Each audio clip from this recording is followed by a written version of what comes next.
It's donkeys led by lions. Yeah, that's right. It's the wrong way round. No, it's lions led by donkeys. Yeah. Very, very early morning sports radio for postmen, trolley dollies, Out of a dirt chip, Prestwick. and anyone who had to do a dawn runner after a very ill-advised one-night stand. Go, go, go. Over my dead body. The Two Mikes on Talk Sport. I think he's a mental pygmy. Look at the light. And then you would go out for cocktails, right? And maybe a real English dinner. Yeah. You know, something like a Chinese or something like that. This is Talk Sport. We are the Two Mikes, and it's time to say a very, very warm welcome to Mr. Mike Porky Parry. Mr. Parry, a very good morning to you.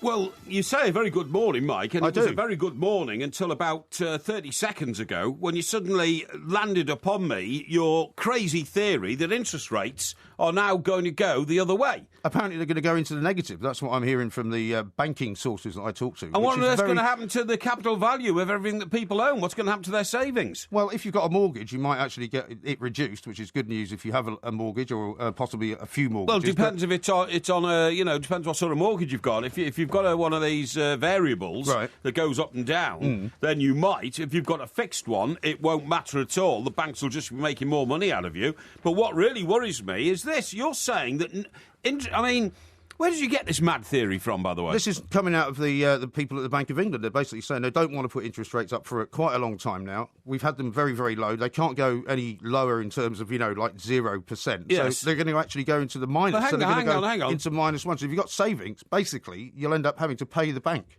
But hang on, I'm an acknowledged economist. Well, I've heard I believe this theory cannot work. It means that if I've got £100 in the bank today, at the end of the year, you'll have less than this time next year, I will have only £99.50. Is that right? Yeah, that's right. It doesn't make any sense at all. Well, you can't operate a modern economy on that sort of principle. I mean, that used to happen in places like Argentina, Right. and people would go off to the airport at Buenos Aires And they'd take all their money out of the bank, presumably. They'd take all the money out of the bank Right. and they'd go and buy airline tickets, right? Yeah. And they weren't flying anywhere, Right. but what would happen was in 6 months' time, because of the way that the economy was going, either inflation was roaring up or interest rates were going down Right. to try and save it. Well, apparently they could they've then now- exchange those airline tickets back for more money 6 months later. Well, they've now worked out that what they don't want is inflation, so they want to avoid that at all costs. And what they're actually now chasing is something which we've never done before, which is to somehow go into negative interest rates. I don't really understand it. I don't understand why they're doing it. But you see, if you don't understand it, why should you put that theory out? Because it's not a theory. It's not coming from me. It's coming from the bankers. Yeah, but you're expanding the theory. Now, we've got millions of our listeners now worrying what's going to happen to their life savings, worrying what's going to happen to the value of their property. Well, if they've got savings worrying at whether the they're going to moment- go bankrupt, But if because they've they've got- just heard Mike Graham say, the banks are going to start taking money off us if we have money in the banks. That's what you've said. Well, that's what they're saying they're going to do. Well, can you justify this? It doesn't make any sense. Well, we'll see what the papers are saying about it this morning. I'm sure I'll be able to explain to you in a bit more detail. I don't think you can explain. I think you've opened the right can of worms here, and I doubt if you'll be able to explain your way out of it. Well, we That's shall what see. worries me. There might be people out there that can explain it to us because it's a very, very bizarre situation. So where'd you put your money now? Where would your suggestion be? I have no idea. I don't give financial advice. You're the guy that does that. Because sort of thing. only a couple of months ago, when he gave the autumn statement, that's right, just before Christmas, the old Chancellor, old Ozzy Osbourne, George Osborne. Yeah. The man who comes from a wallpaper family. That's him. His father's a Knight of the Realm and runs a big wallpaper family. Right. I think Ozzy went to Eton, didn't he? I think he did, yeah. He didn't make it to Oxford with his mate, I'm not sure if he did, David but he also Cameron. has designs on being the next Prime Minister, doesn't he? Designs on being the next Prime Minister, all of a sudden puts the boot in on honest, hard-working people like me by raising... Honest, hard-working people like you. By raising the stamp duty tax by another 3%. Yes. Do you know now, if I bought a new property for, say, £500,000, Right. I would have to pay something like about 30 grand in But you don't need to buy. stamp duty. But you don't need to buy another property, do you? That's the point. Well, that's what he's trying to stop, basically. Well, hang because on. People like you are responsible for putting up the prices of everybody's house. Hang on. You don't need to buy another pair of shoes, do you? Because you've got enough shoes to fit on your feet. That's not the same thing. But will you buy another pair of shoes? I Yes, might you probably do. will, because Well, I you'd might like do. some choice, wouldn't you? Well, I might do, but you don't need choice of a house in which to live, surely. You don't need to buy another shirt, do you? I don't need to, no. But you probably will. But I wouldn't have to take out a mortgage So to buy a shirt. you want to buy a flowery shirt, mate, to Yeah. put around your fat girth. You Yeah, go but I and don't do want it. to buy a shirt. If But I I don't want to wanna buy buy- bricks yeah. and mortar, I will. Yeah, but I don't won't wanna waste buy- my money on £70 bottles of champagne. But what I don't need to do is buy a shirt and then rent it out to somebody else and try and make a profit for the next 10 years. players. That's the difference. Well, if you had any financial acumen, you wouldn't waste your money on flowery shirts anyway. You do something else, like bonds, gilt-edged bonds. Is that what you're or suggesting? Something like that. I'm not suggesting anything. But if anyone's got savings at the moment, they're not making any money anyway. They're basically making, 1% or something? Oh, no, or 0.5%. I've got some accounts, and I get it's laughable. You get the statement once a year, and it's not even worth sending your accountant. It says you have made like £1.50 per thousand or something like that. It's ridiculous. So what's the point of having savings? Well, might as well just spend it all. Well, there's no point in having savings. What I have are accumulators. Now it's worth accumulators. Yeah, accumulators. Now it's worth having an ISA because you can't get taxed on the ISAs. You see. Why have you turned this into some kind of advice show for people who want to know what to do with their money? Well, most of the people who are listening to this haven't got any money to do anything with anyway. Oh yes, they have. They might not have. Yes, they have. We've all got a bottom drawer that we put a few quid in. Yeah. My mother had 3 envelopes. Gas. 3 envelopes? Yeah, electric, water, OK? Yeah. And whenever I was broke on a Friday, because I used to get paid on a Thursday... Did you break into those envelopes and go and take the money and spend it? What? Did you used to break into Well, those I was about to say to you, I used to get paid £22 on a Thursday. Right. I'd spent most of that by Saturday morning. So to go out on Saturday night, I had to raid the gas envelope. Did she know you were doing that? No.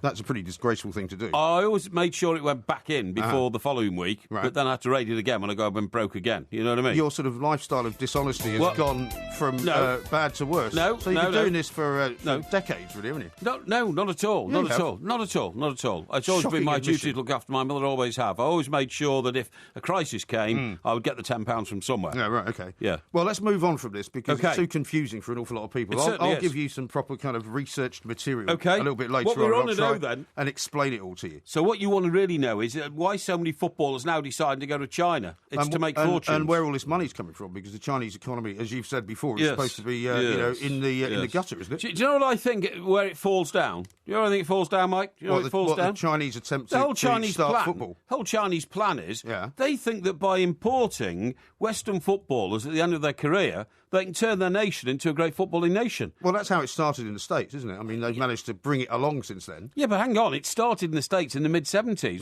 when they took Beckenbauer and Pelé and Alan Brazil and people like that to America, right? Alan Brazil being a very young man, Pelé and Beckenbauer being very old men, right?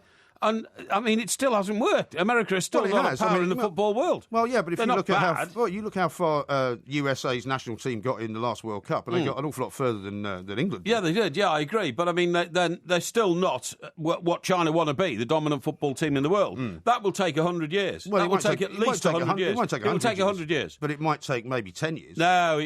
Well, hang on. 10 years from 1975, when the Americans tried to do it, is 1985. They hadn't done it then. They hadn't done it in 95. Yeah, but football is now a much richer and a much more global sport. I just don't understand it. You can't import talent and then you can't then sort of fuse that talent onto what you've got there. Haven't they realised, if they study the history of Western football, that most great footballers are not great managers or great coaches, so they can't impart that knowledge into Chinese people and make Chinese people great footballers. But by comparison, they can do that, and they can bring along an awful lot of knowledge and an awful lot of expertise. And Great Hall of China is what they're saying, £57 million pounds for Oscar. It's crazy. It's crazy. Do you know what Chinese people... But he's not going there, is he?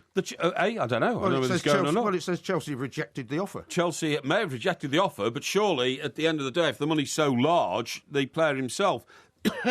Excuse me. Are you feeling all right? We'll have to accept it. I mean, I think Chinese people are very good at gymnastics and should, stay good at gymnastics by practising gymnastics, okay? Are very good at, hey, ho, ho, he, kung fu and all that kind of stuff, you know what I mean? Well, they're pretty good at a lot of the sports at the Olympics, actually. Yeah, they're very good at a lot of sports at the Olympics, but one sport that they haven't so far mastered is football. And I believe that now to try... do you know what it's like? It would be a bit like here in England, us suddenly deciding, right, we're going to become a baseball nation, go and get a load of American baseball players, bring them over here, and then we'll be able to sort of graft the talent that American baseball players have onto English people and become a great baseball nation. Well, maybe they're crazy. But maybe they're looking at the way that they've become, very, very powerful economically in terms of property, in terms of all kinds of other businesses that they've got into. And football is just another business, and that's what they're going to do. And they're very good at developing businesses very quickly. You don't understand. You simply don't understand the politics of the world, Mike. Really? If China become the biggest economic power in the world, Yes. which they say they will in 10 years' time to overtake America, they then want to be utterly dominant in every other world. Culturally, they want the greatest painters and sculptors and all that. Philosophically, they want the greatest thinkers. Yeah. So the guy we always quote. Who's that? Kung Fu. Not his name. Oh, David Carradine. No, sorry, Confucius. Oh, Confucius. Confucius. No, he was Chinese. He was. Right, so they want to build on him. They want a new Confucius to bring new When modern... was the last time we quoted Confucius? Well, we quote him all the time. You just don't know you're quoting him. I mean, it's like Shakespeare we quote all the time. You don't know you're quoting Shakespeare, do you?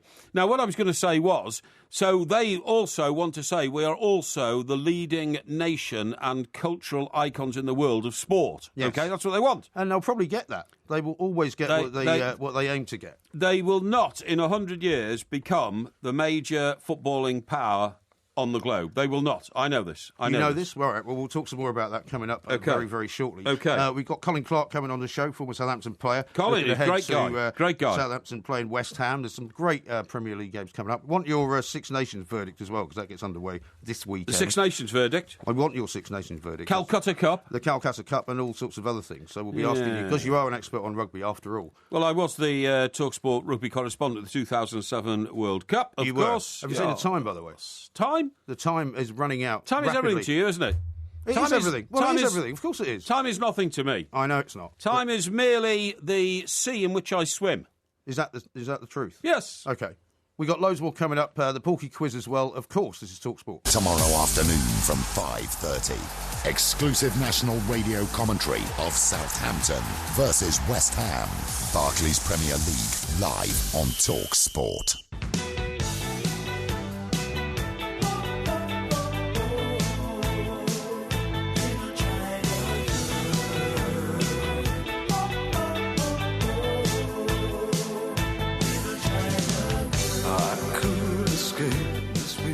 This is TalkSport. We are at the two mics. I must apologise for Mr. Parry getting a bit bogged down in all of that early financial stuff at the start of the show, because I think it is very, very weird. I think we need to, take a proper look at it. We need to probably get an expert on to talk about it. Yes, and find out I agree. precisely what the plan is. I agree. For most of our lives, people have said, inflation is necessary because even if it doesn't go too high, it's good for the economy because prices go up a little bit. It's allied to growth. Right, exactly. It's allied to growth. If you have no inflation whatsoever, and prices of things go up a little bit, but your wages don't go up, you end up being poorer. And I can't understand why any economist would want to do this. But as I say, we'll try and explain it later on. The other thing is, and you probably don't realise this because, of course, you don't understand economics like I do. Well, actually, I did economics at university, which you did not do. What? I did economics at university, which you did not do. You did economics? I did a degree in economics and politics at university. But you didn't finish it? No, I didn't finish it. Well, in that case, your knowledge is but you didn't finish a course in town planning or something, right? Urban estate management. Urban estate management, right. So having not finished that, I would say having not finished economics and politics is but I got a huge better. result in economics A-level. Did you? Yes, and I've been reading... A huge result? What, you mean like an A? Near that. Near an A. And I've been reading The Economist magazine, the most influential magazine in the world on economy, ever since. Really? Yeah, every week. And what have you found out? I know lots about the economies of the world. Okay. And, for instance, governments sometimes like to stoke inflation because if they've got massive debt, like we ran up in this country over the last 15 years, okay? And we've still got it as well. We've still got it. This is what's very confusing, if you sort of stoke inflation, and you can stoke inflation by increasing the money supply and making property cheap to buy. That's QE, isn't it? Quantitative easing, right? Yeah, quantitative easing, yes, quite right. You picked that up from somewhere, did you? Yeah, they've done an awful lot of that, right? Yeah. It means that inflation expands the economy because, as you quite rightly say, it puts percentage points on the value of everything, and debt reduces by comparison. Right. It's an old economic trick. But most of that stuff doesn't mean anything to anyone. When you start telling them that actually they're not going to have the same amount of money in the bank as they had at the start of the year, well, that's at right. the end of the year, that's when they start to get concerned. It can be complicated for those who are, not able to grasp the intricacies of the world economic movement and the European monetary snake. Absolutely. But once you've conquered the monetary snake. Yeah, the European monetary snake is a vital component of the world economy, being the largest block of one currency anywhere on earth. Okay. So this is what Mark Carney has actually said. He wants to... it's an unforgiving global environment, he says, and so interest rates are going to have to be kept on hold for at least another year. Yes. So I don't mind they're interest going rates to be being on very, hold. very low. I've during the course of property investment, you have two sorts of mortgages. I told you get one that goes up and down. That's a variable mortgage. Well, it is and it isn't. A variable sometimes can knacker you, but if you've got a slider, which I've got on one, I mean, I was, for instance, just as an example, years ago, you take out a mortgage and you're paying about £800 a month. Yeah. That mortgage now represents £122 a month. And a lot of clever people realised this was going to happen, went off and bought like 100 properties with mortgages at £800 a month. How can somebody buy 100 properties? Well, you can. You can. Well, where do you get the money for that? You borrow it from banks all over the place. Well, you can't borrow anything from banks now, though, can you? Well, you could in those days, and if you have 100 But that's properties... why the property prices went up so quickly, because people started buying all these properties. It's true. Not to live in, but to actually make money from. Yes, that's true. This is true, and there's nothing wrong with that. Shocking state of affairs. Well, yeah, except now they're going to sell them all, and the price is going to come down. Well, this is worrying me greatly, because that means my property bank might suddenly decrease in value, so I don't want that to happen. I don't think that's necessarily a bad But what thing. I'm saying, if you had 100, you see, and you're paying £100 a month, that would just about meet probably what you'd get for the mortgage repayment, for the rental for a month to meet the mortgage repayment. Is this what you spend most of your days actually doing? Poring over all this stuff and kind of trying to make sure that you're still very much in the black? Oh, definitely, you have to, otherwise you'd go bust. And the money is still pouring in. But when it goes down to 122, you're making £700 a month profit on that property, and if you've got 100 properties, then you're making 700 hundreds. Have you got 100 properties? I don't like to talk about my investments because I think it's unfair. We don't talk about our private lives. Man of the people. Well, people will be absolutely horrified that you've got this kind of portfolio. Oh, no, have you found that missing 12 grand, by the way? Listen, don't ask me too many questions. I haven't got anything like 100 properties, by the way. I have to make that absolutely clear. Okay. So I can tell everybody out there, please don't think that I'm in any way, a sort of Rackman type guy or anything like that. I haven't got anything like 100 properties. I promise you I haven't. I'm not a mass property buyer or anything like that. That is only the image that Mr. Graham tries to give you, but it's very false. It is indeed false. Right, now let's talk about a couple of these stories on the back pages. Mr. Sturridge apparently wants to leave Liverpool because he doesn't think that Jurgen Klopp's ever going to give him a game. He doesn't think he's ever going to be fit enough to when you play. When you look at the body language of Jurgen Klopp when he's talking about Sturridge, that's about the sort of impression we all get, isn't it? Yeah, but why, though? John Cross, who's one of our, very close allies here at TalkSport, he's a chief soccer writer for the Mirror. He says Daniel Sturridge is ready to quit Liverpool in the summer. Well, I think Liverpool's ready to quit him, aren't they? Well, I mean, how many games has he played? It's not many, is it? Something like 14 or 15? Not many. The striker's been plagued by injuries for 18 months and fears he may have to leave Anfield for the good of his career at both club and international level. Reds boss Jurgen Klopp publicly voices frustration at Sturridge's lengthy absences. Well, it's a very unhappy relationship. Of course he should push off and go and start somewhere else. Yeah? Yeah, but wherever he goes, he's still going to have that same injury problem, isn't he? Well, I don't know. Didn't Jurgen Klopp hint that he somehow has to be 100% fit before he'll even consider trying to play again or something? Yeah, he told him he'd have to have 10 days straight of training or something like that. That's right, training in order to get himself into the team. And so far, I don't think that's actually happened. But, I mean, the problem for him, I suppose, is he ever going to be able to be fit enough to play in the Euros? Probably not. Well, we have to think about that. And the Daily Mail's saying the same. Yeah. Neil Ashton, who's one of the soccer writers there, he's moving on soon. Moving on where? Apparently, another paper. Oh, is he? Okay. Anyway, it says Daniel Sturridge is ready to quit Liverpool this summer over his fury at criticism questioning his desire to play for the club. Manager Jurgen Klopp has spoken publicly of his frustrations over Sturridge fitness, and several former Anfield stars have intimated it's time for the club to sign a replacement. Well, there you go. You got to feel a bit sorry for Sturridge, haven't you? Because he just hasn't really been able to play as much as he would have wanted to play, and every time he has come back, he's got another injury. Yeah, but when in any business, right, including ours, including whether people are in retail, when you work in a shop, whether you work in a pub or something like that, you come across people in the workplace, your workplace, who have what we call attitude.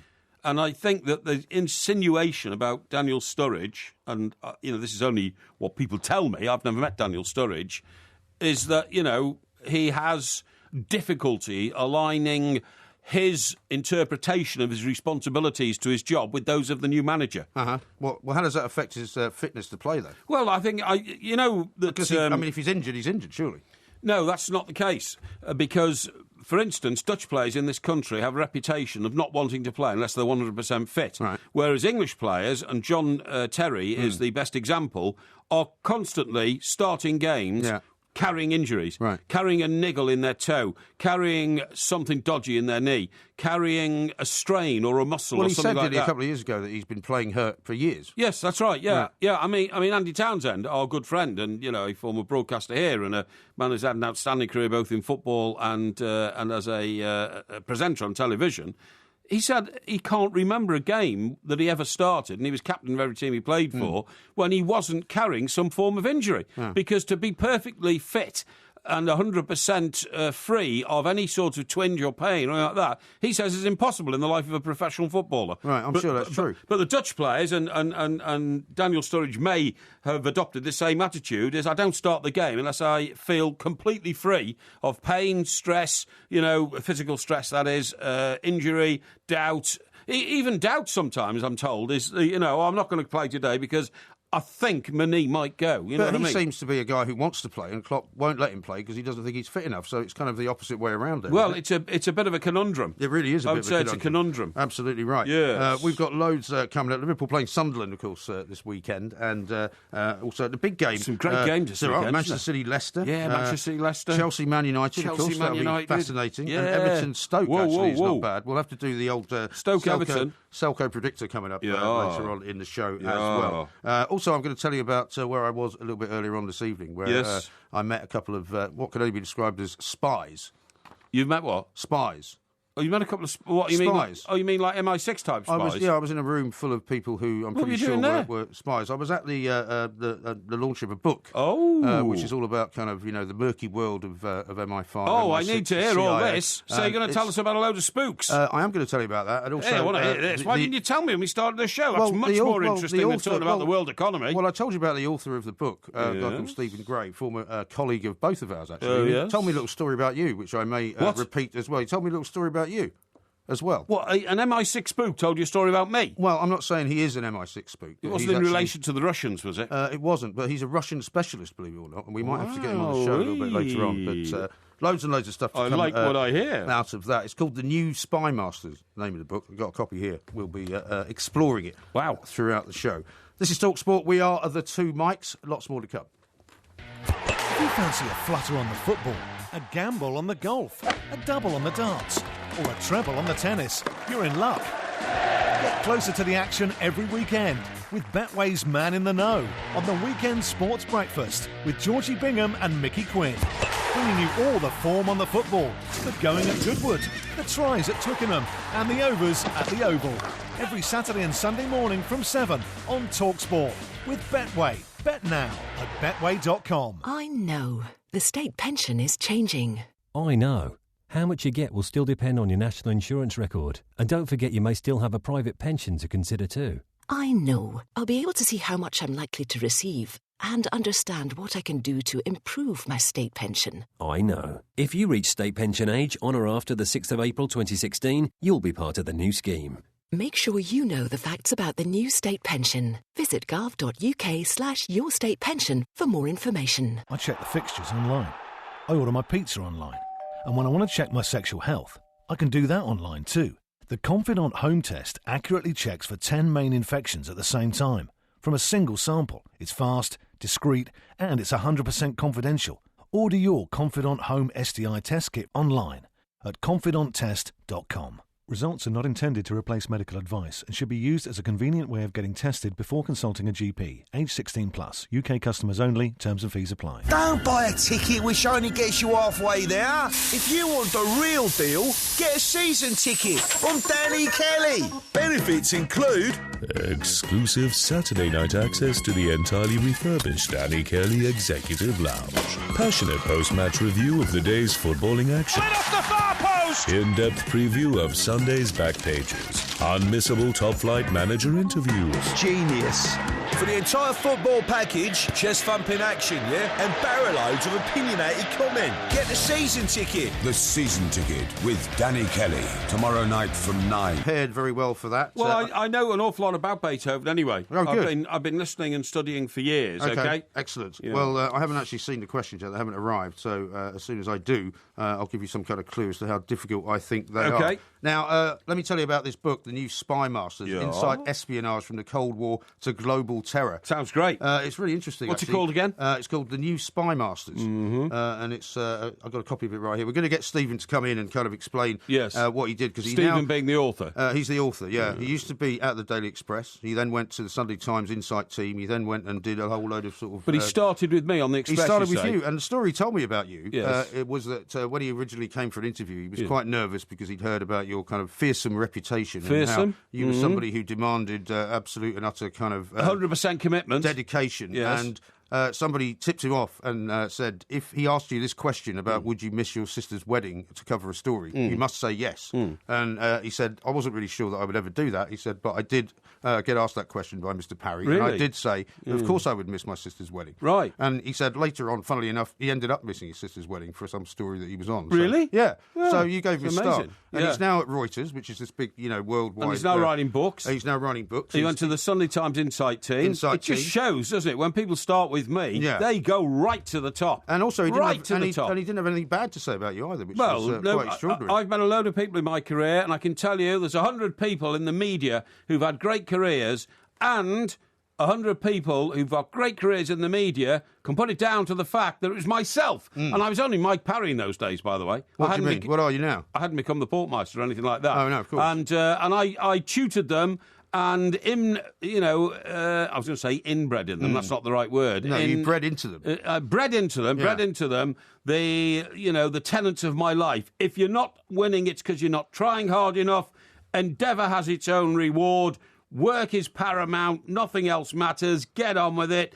Don't waste my time giving me excuses. Don't bring me problems with your stories. Just bring me your stories completed. And one of the things he told me about the spy business as well, because he's got to know all these spies over the last 4 or 5 years, is that everyone thinks that they move around in these kind of murky areas and hidden away in different kind of safe houses. He said that's absolutely not the case. What they do is they're actually in plain sight. So you could be walking around anywhere in the middle of London, in the middle of Moscow, in the middle of didn't Baghdad. we have this discussion the other night? All the spies are actually quite open about what they do. Didn't we have this discussion the night about the programme called The Americans, when ordinary American families had been subverted by the Russians to become sleepers, Russian spies. Yeah. But but you're saying it's different to that. You're saying spies are saying, oh, hello, I'm a spy for Russia. Pretty much. I mean, he's saying that they don't pretend that they're doing really anything else, and because in order to why get do we throw them out then? Well, what he also said is that the whole intelligence game and the intelligence business is not actually very efficient, and they make mistakes all the time, and they jump to the wrong conclusions all the time. It's the old CIA story of trying to kill Fidel Castro, isn't it? Exploding cigars.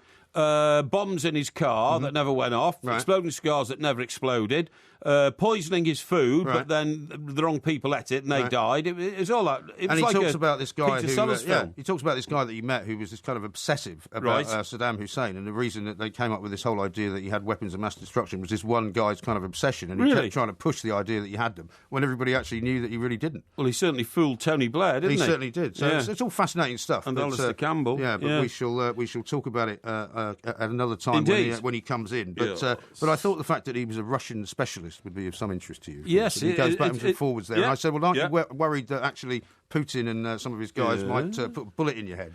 And he said, well, they haven't done it so far. No, well, exactly. Yeah.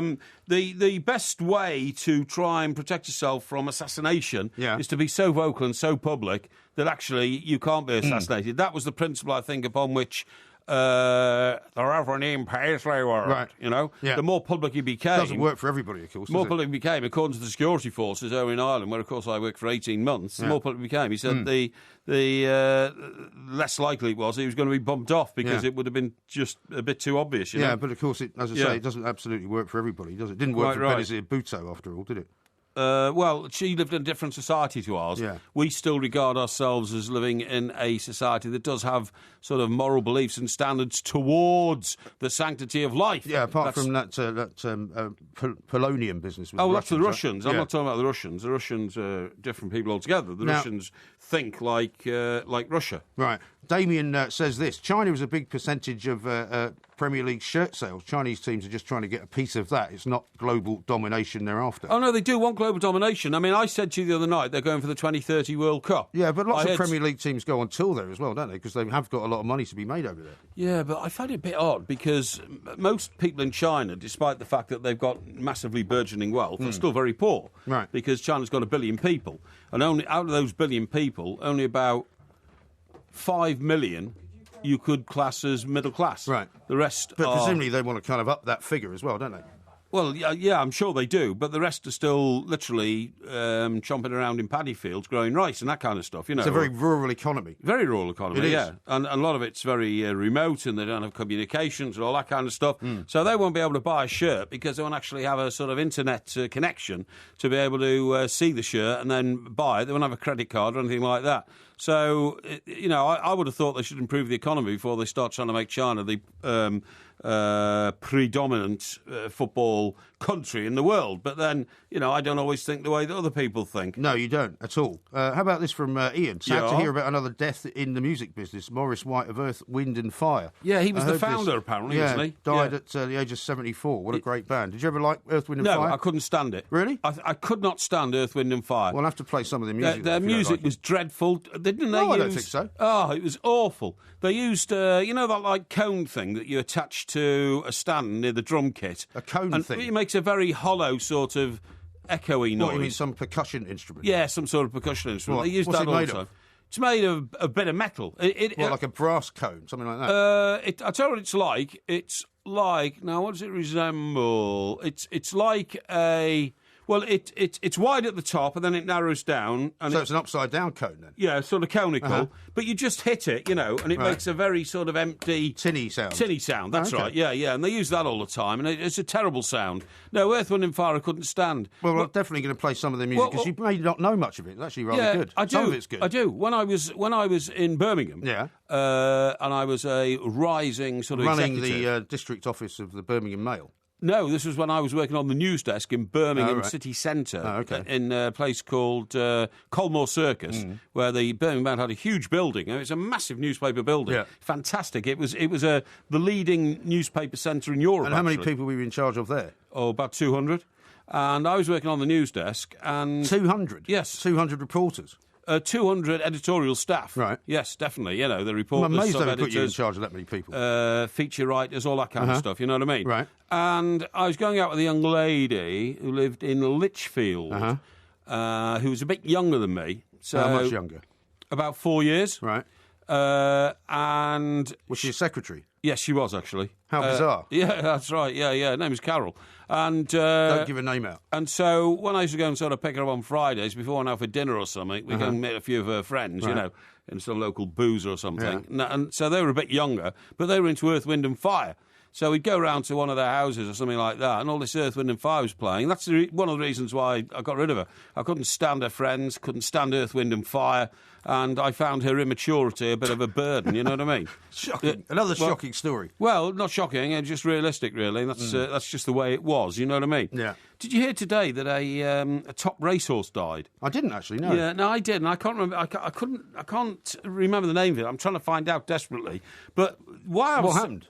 Well, it just died. It was very old. I think it was about 20 years old, this racehorse, right? And I'm trying to find out which racehorse it is, and I will in a minute. So Okay. I will check the Racing Post and see if it's in there. I'll check the Racing Post. Yeah, that's a good idea. But what I found amazing was, you know, the report I heard it on my radio, obviously. Right. This racehorse died. It won like 9 Group 1 races or something like that, which is very good, you know, excellent, or 5 or something like that. He said, but then had an even more successful career in stud. Right. Now, Making an awful lot of money, presumably. well, yeah, but isn't that a funny way to talk about, you know, a career? So the career basically... Well, it's funny to talk about a horse having a career in the first place, I suppose. Yeah. Isn't it? Yeah, I suppose it is, yeah. But, you know, I thought about that. I thought when a horse is no longer able to run and win races, they put it in stud, and then it has to cover as many mares as possible. Yeah. And sometimes hundreds, like hundreds, literally. And if it's a horse like Shergar... And it'll make more money doing that than it ever won, presumably. Absolutely. Right. Well, that's why, isn't it? I think that when a horse wins something like the Derby, sometimes they never run again. Right. Because, you don't want the horse to break its leg and then you'd have to shoot it. You then send it out to stud, and it covers hundreds of mares, right? Yeah. And one of them could actually turn out to be a prize-winning racehorse itself, which is proven by the bloodline. Yeah. So why don't humans do that? Why don't In what sense? Why don't we have human studs? So, for instance, Boris Becker, who likes associating with women, and I don't mean that in any way except that he does, because he obviously got a daughter from a brief relationship in a restaurant in London, all that kind of stuff, I mean, if he, when he retired from tennis, had gone to a tennis stud farm and had relationships with, I suppose it's a bit more complicated for humans, though, isn't it? Why? Well, because there's more to being a human being than there is to being a horse. No, but what I'm saying and is... if you're a racehorse and you manage to produce, another racehorse, that's probably quite straightforward. But you can't necessarily produce another tennis player. Well, why not?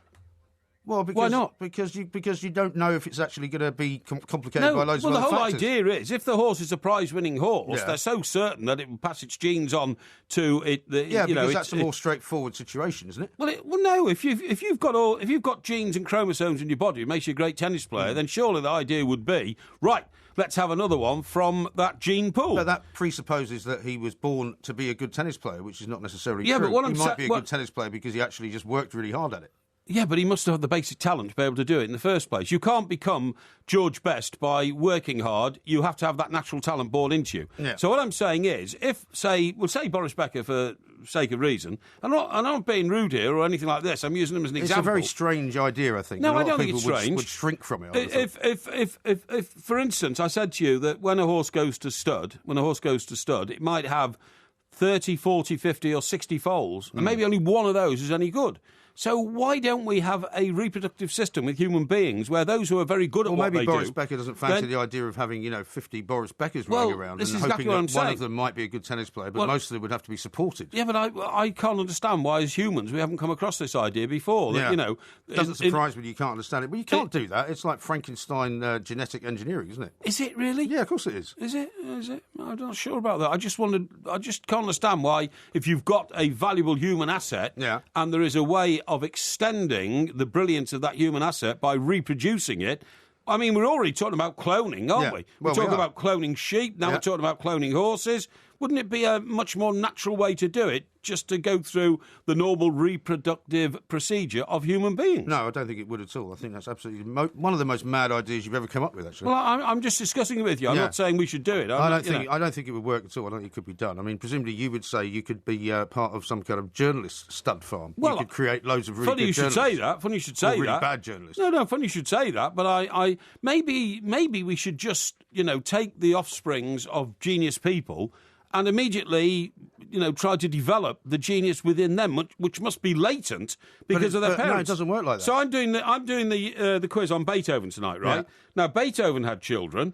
Now, shouldn't Beethoven's child, from the age of 3, have been made to play the piano incessantly until he produced something as good as his father wrote? No, because it doesn't work like that. That's my point. You can't just expect that to happen. No, but the genius of Beethoven must have been latent in his children. Not necessarily. It must have been. I don't think so. It must be there somewhere, and we need to bring it out and develop it. Well, his father developed his, I suppose you could say that. Yes, but his exactly. father wasn't necessarily a genius. So, genius has to start somewhere. Yes. And it has to stop somewhere. And then when genius starts, we give it away too easily. Yes, you may be right. The human reproductive system needs refining, in my view. Really? Yes.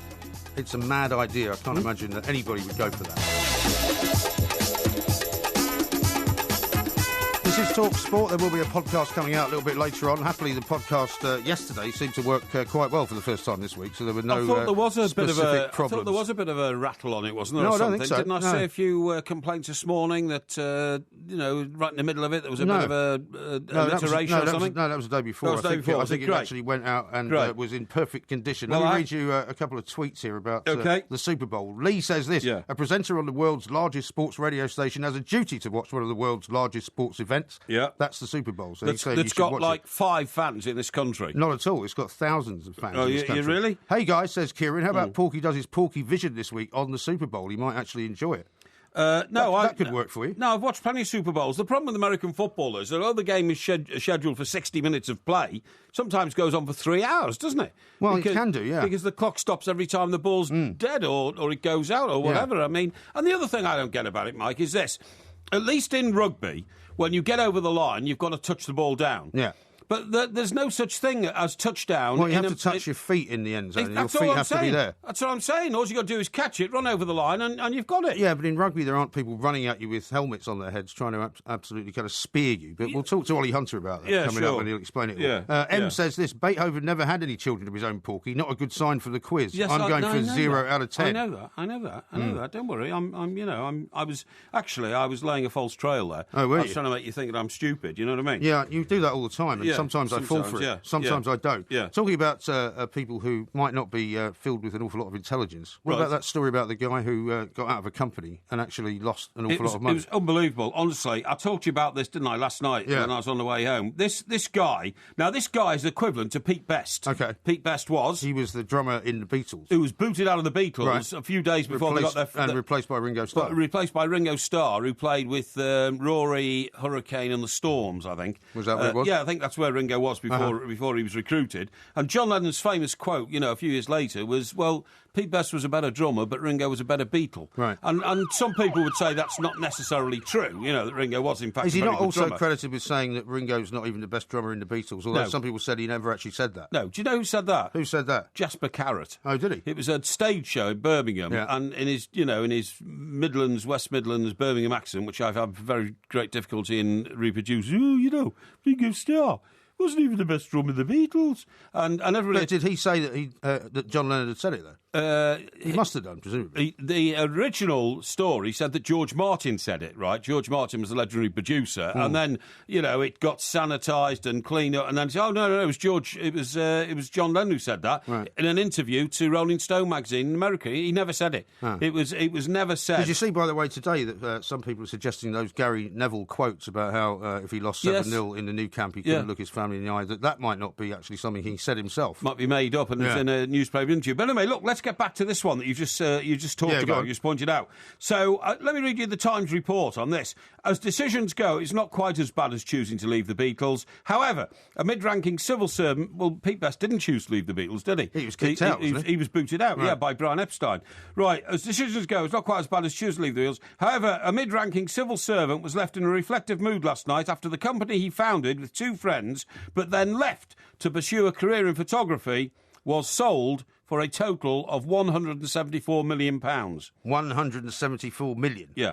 Chris Hill-Scott, aged 29, who is now an IT developer for the government, watched his former business partners become multi-millionaires after they completed the sale of SwiftKey, their predictive text business. Oh, we talked about this the other night, actually. We did. Because it's been sold to Microsoft. That's right. This is the one that when you go onto your information device and it fills out the rest of the word for you. But it's much cleverer than the one I used to have on my phone years ago, and I took it off because I thought, well, I don't want it predicting. What it does is now, it actually does it to your personal phone. So it knows that, the name of all your friends and all that. Right. And it's, so as soon as you put the first 2 letters in, it gives you a choice of whatever it is you want to do. It's quite individually designed. I'm not sure if I like it, actually, because you end up putting out words that you didn't mean to write. I don't. Anyway, to go on, he says his co-founders, John Reynolds, aged 30. Right. It's a nice age to become a multimillionaire, isn't it? And Ben Medlock, 36, are thought to have bought out Mr. Hill-Scott's stake by exchanging his shares for a bicycle at the time he left in 2008. The men, who are both Cambridge graduates, have made more than £25 million each from the sale. Mr. Hill-Scott from Buckinghamshire tweeted yesterday, "That was the biggest mistake I ever made." And that's the understatement of the year. Was it because the company wasn't making any money? Was it because he didn't think it was going to work? Right. He says, alongside the message was a story of his friend's success and a picture of a document from Companies House detailing his resignation as a director. He told The Times he did not want to make anything of the decision. He now works for the Government Digital Service building websites. The average salary for that role is £55,000. Well, I guess that tells you the difference between sort of people who are basically entrepreneurs and some people who are not. They're not cut out to do that. They don't like the risk. They want to get a regular job, maybe. All it says here is, it says, when SwiftKey were formed, there were 3 founding members. Chris was a friend of John's from school, and Ben was a friend from university. 2 months after forming the company, Chris just decided to leave. John and Ben bought his shares. They exchanged them for a bike. He left on good terms. I hope it was a good bike. Well, exactly. 174 million quid's worth. The £25 million bike. Well, I'm saying this to you yesterday. I'm amazed that you didn't start some kind of, hothouse type company when you were quite young, because you always had these kind of designs on doing something on the side and making money on the side. Yeah, I did. But the only way that I've ever made money is by personal endeavour. Yeah. Every time I've tried to go on a tangent to do something I don't know anything about, I have lost money. Yeah. Trying to start a business retailing wine, you used to lose money. Did you try to do that? I did. And why? Well, I invested in a number of off licences, right, because I thought that what was going to happen was there was going to be a massive boom in cheap booze, right? Right. So I did that, and on 4 different sites, and then... And in fact, off licence you hardly see now. Well, anyway, it coincided, right? Right. It coincided with all of a sudden the supermarkets deciding to become a nation of off-licences themselves. Literally, it just closed the business down overnight. Yeah, I mean, you very rarely see an off-licence anywhere. They're coming back, actually, funny enough, down in Stockbroker Belt, Surrey, where every village used to have its own off-licence, and more used to have vintners who would ship out bottles of wine to the local, big houses and all that. They all closed down. They all went. Right. Chains of because they were too expensive. They couldn't actually have the cut price stuff at the supermarket. They couldn't compete with supermarkets. But why didn't you think about that when you got involved in it? I didn't know it was going to happen. Did you lose a bucket load of money then? I lost a bucket load of money. What happened was there was a chain of off-licences who were very big in the north of England, and they were suddenly spreading south. So I thought it was a great opportunity to franchise, you see what I mean, and get in on a number of them. And it would have worked, except Wouldn't that mean you'd have to have run one of them, though? As a kind of proprietor. I can't imagine you running an off-licence. You'd be drinking all the profits, wouldn't you? Yeah, probably. No, you wouldn't have to run. If you got the equation right, it was easy. I mean, a lot of people have made themselves millionaires by actually franchising 3 McDonald's restaurants. Right. If you get the right location and you get the business right, you don't actually work in them, but you've put the investment in, you've found the property, you've paid for them to be fitted out, you've bought the McDonald's franchise, and you can make an awful lot of money, but you've got to get them right. I know one, actually, funny enough, we're going to Bournemouth, right? Yeah. There's somebody lives near my sister in Bournemouth. In the same street? In the same street. And you're not allowed to smoke. Well, you're not allowed to smoke, absolutely, in the street. And he's got 5 Domino pizzas and about 3 Burger Kings or something like that. You know what I mean? You can do it on a franchise basis and make an awful lot of money. Yeah. But you've got to have a business mind. I've never had a business mind. Yeah, I'm that's no the problem. good. I'm no good. Well, most journalists are not any good at business. No, I mean, loads of journalists that we've known in the past who have tried to go into business have never actually managed to make it work. I only got into property by mistake because I was lucky enough to be able to, early on in life, because it was quite a very highly paid profession, working for national newspapers when you were in your 20s, if you were lucky enough to get a job there. It was very competitive. And I found when I moved from my first house to my second house, I didn't actually have to sell the first one to raise the deposit money for the second. So you rented out the first one? Yeah, exactly. Yeah. So that wasn't a genius business decision. It just happened. And that time, as well, of the economy in those days, it was obviously, you couldn't lose money, basically. Property was so cheap, and it was always going to go up. And then, of course, I went to America for a few years. Well, all the property I had in England then just sat there for 3 years. By the time I came back, it had all doubled in price. You've been very fortunate. I was very lucky. I was just a very, very lucky guy. But any time I've tried to actually go into business, like my venture in internet sports television... Yeah, somebody posted a clip from that, actually, earlier on. Yeah, and they wanted me to I'm having looked at it, I'm not surprised that the whole thing failed. Well, it was you surrounded by about 5 scantily clad women. Oh, really? And you were asking them who they supported. They didn't seem to know very much about football at all. Do you know what? They were called something like the... do you know what it was? In the warehouse-type place where we had... See the time, yeah, hang on, this is really good. In the warehouse-type place where we had our studios, this was on this internet superstation. In the next warehouse-type building was the Babe channel. Oh, dear. And so the ladies in there were extremely glamorous and flirty and flighty and all that, and always wanted to be on the sports channel so that they might come to the attention of footballers. Right. See? Okay, so that was why they were there. Exactly. Yeah. It was pretty awful stuff, I have to say. And it's a bit harsh. it was pretty awful. And everybody saw it on Twitter earlier on today. We're like, we're not surprised that it didn't make any money whatsoever. Dear me. Coming up, we're going to be going across to California. Ollie Hunter is going to tell us all about the Super Bowl. And, of course, we're going to be giving you a few more stories as well. This is Talk Sport. The kitchen has changed. And with up to 40% off a selection of ready-to-fit Wickes kitchens, you can enjoy a new one in no time. Plus cabinets from as little as £25 and worktops from £35. Is it time to change yours? Wickes. Let's do it right. For offer details, visit wigs.co.uk. I check the fixtures online. I order my pizza online.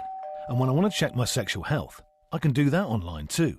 The Confidant Home Test accurately checks for 10 main infections at the same time, from a single sample. It's fast, discreet, and it's 100% confidential. Order your Confidant Home STI test kit online at confidanttest.com. Results are not intended to replace medical advice and should be used as a convenient way of getting tested before consulting a GP. Age 16 plus. UK customers only. Terms and fees apply. Think you could do with a little extra cash right now? Think the banks won't want to know? If you think you're out of options, think again. Just bring anything of value into cash converters and swap it for instant cash. You can buy your goods back later for the same price you were paid, plus an option fee for the service. Convert your thinking with a Cash Converters buyback. See us in store or visit cashconverters.co.uk today. You're my pot of gold. The Alan Brazil Sports Breakfast on Talk Sport with the new Ford Ranger. It's the breakfast show that's always ready to take on any challenge. Join me, Alan Brazil, and a different co-host every weekday morning from 6 a.m. as we tackle all the big stories of the day. The Alan Brazil Sports Breakfast. Weekday mornings from 6 on Talk Sport with the new Ford Ranger. Ruthlessly tested across the harshest terrain on Earth. Find out more at ford.co.uk.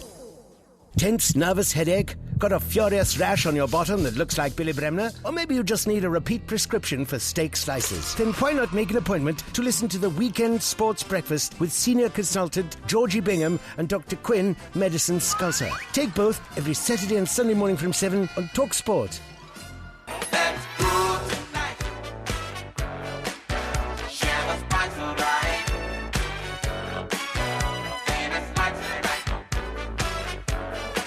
More Earth, Wind and Fire.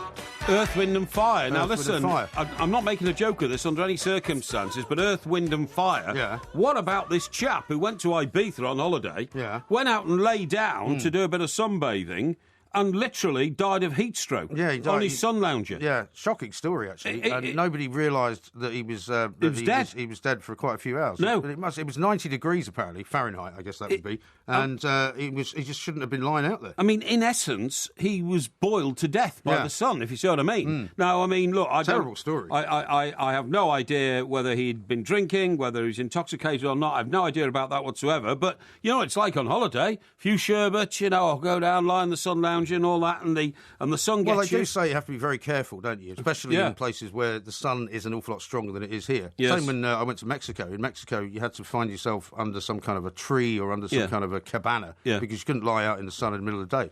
A holidaymaker died from heat stroke on his sun lounge. His name was Neil Murphy, 43. For strange reason, he was spotted by guests at the 2-star Mare Nostrum.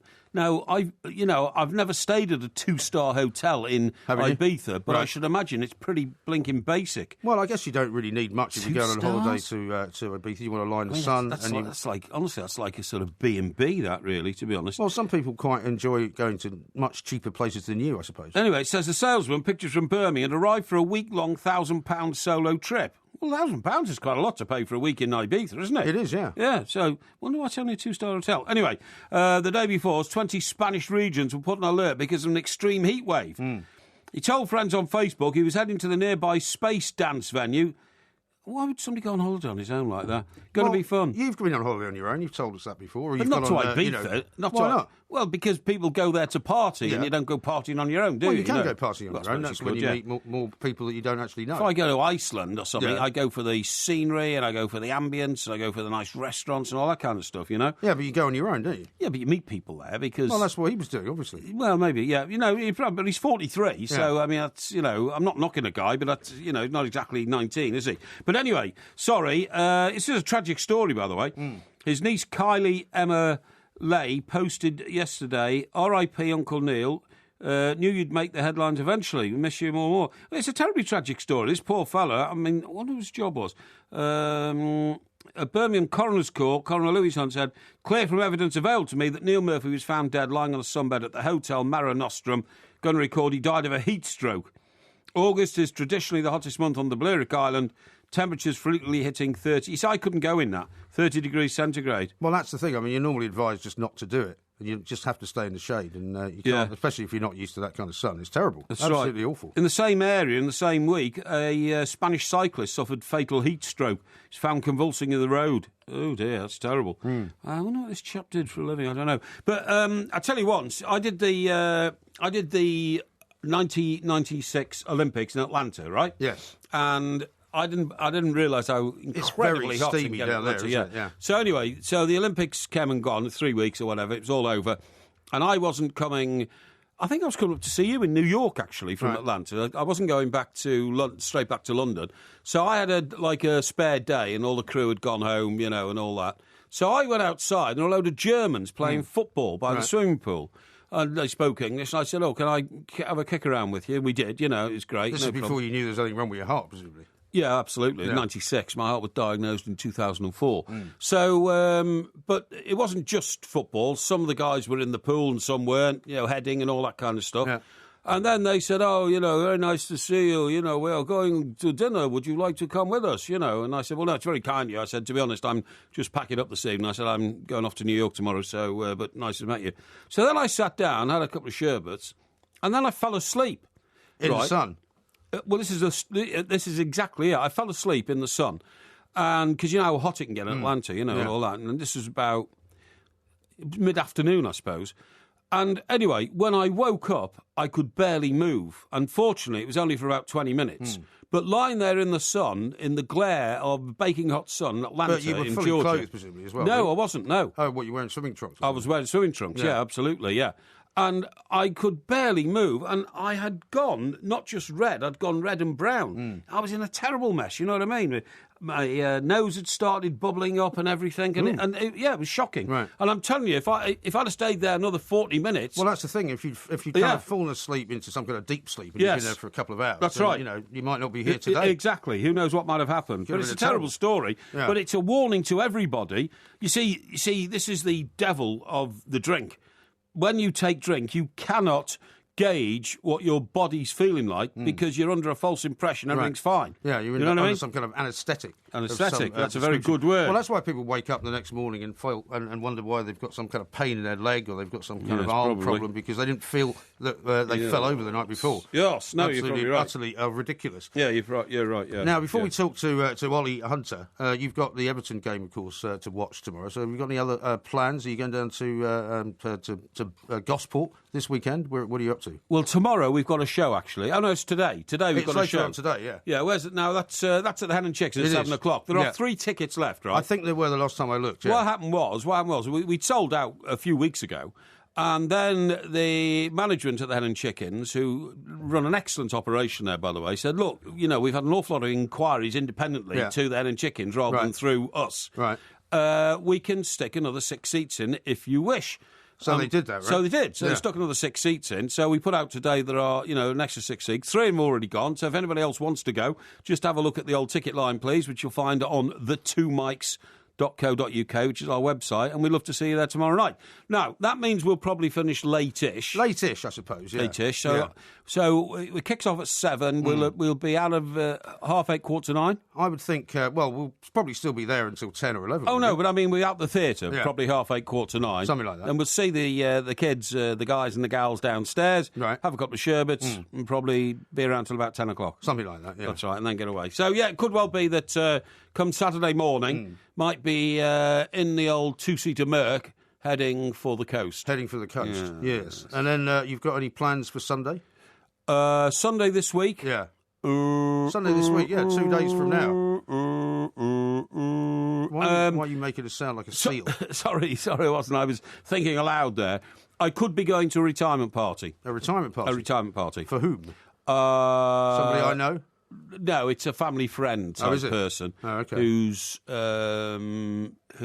sold their business and now deciding to sort of pack up. You know what I mean? Right. Yeah, quite good. It's in Stockbroker Belt, so might come back for that on Sunday. Oh, very nice too. Who knows? Well, but I tell you what, you see, the thing about being on the coast is, you probably know as well as I do, it can actually be the most miserable place in the world when the weather's not right. When the weather's horrible, yeah. Yeah, it can be. It's a waste of time being there. I mean, I was there a couple of weeks ago, and the rain was lashing down, and it's a waste of time. Now, if it was in the summer, I don't mind. I don't mind walking around in the rain in the summer with a T-shirt on and all that.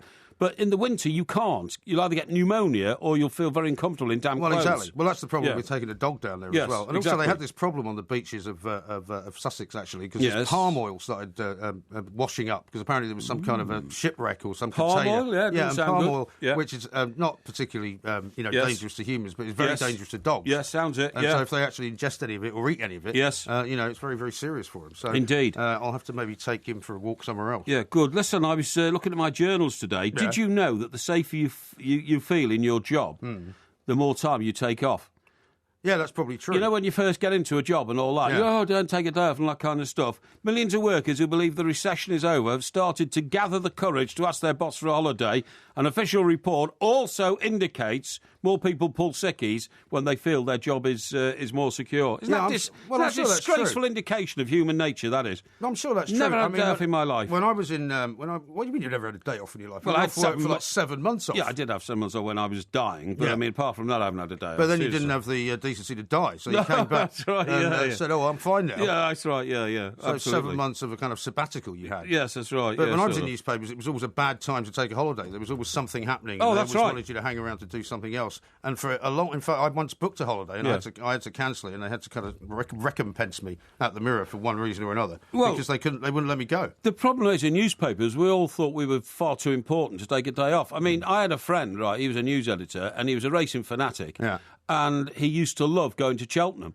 But the budget always fell in the middle of Cheltenham. Right. So for that one day, he had to come back and sit at the news desk all day. Why? It wasn't that important. No. The news editor is not the most important person on budget day. The political editor, the finance editor, the economics editor, and it's the very boring overseas editor, well. and it's incredibly boring. The news editor's got nothing to do. But, you've got to feel, it's a big story. I'm the boss of the department. I've got to be there. And it ruins people's lives. You couldn't actually be out of the place in case somebody was plotting against you. That was another problem, of course. In fact, I remember on one occasion there was a massive train crash, and I was on a day off, and I foolishly thought, I've got to go in and sort this out. It's the worst thing I ever did, because it gives people the feeling that you're insecure. Yes. Well, you are insecure. No, I'm not. I'm not insecure. I went because I I wasn't sure the guy who had left in charge was up to it. I felt it was my responsibility. Oh, but I'm not insecure. Well, as long as you're sure about that. I'm certain. Don't worry about that. We shall talk some more about insecurity and all sorts of other stuff. Coming up next, though, Ollie Hunter's going to join us from California. Great. He's going to tell us all about the Super Bowl. California. He's going to try and convince Porky to watch it. This is TalkSport. What is the sound of one hand clapping? Is Elvis alive and living in Nottingham? Whatever happened to the Goombay Dance Band? Alan answers. Unravel the mysteries of the universe and discover the answers to big questions when Alan answers. The big-brained encyclopedic feature where Gorbals guru Alan Brazil plugs in his big Borg-like brain and answers your questions. Alan Answers. Every Friday morning on the Alan Brazil Sports Breakfast. Only on Talk Sport. It's amazing.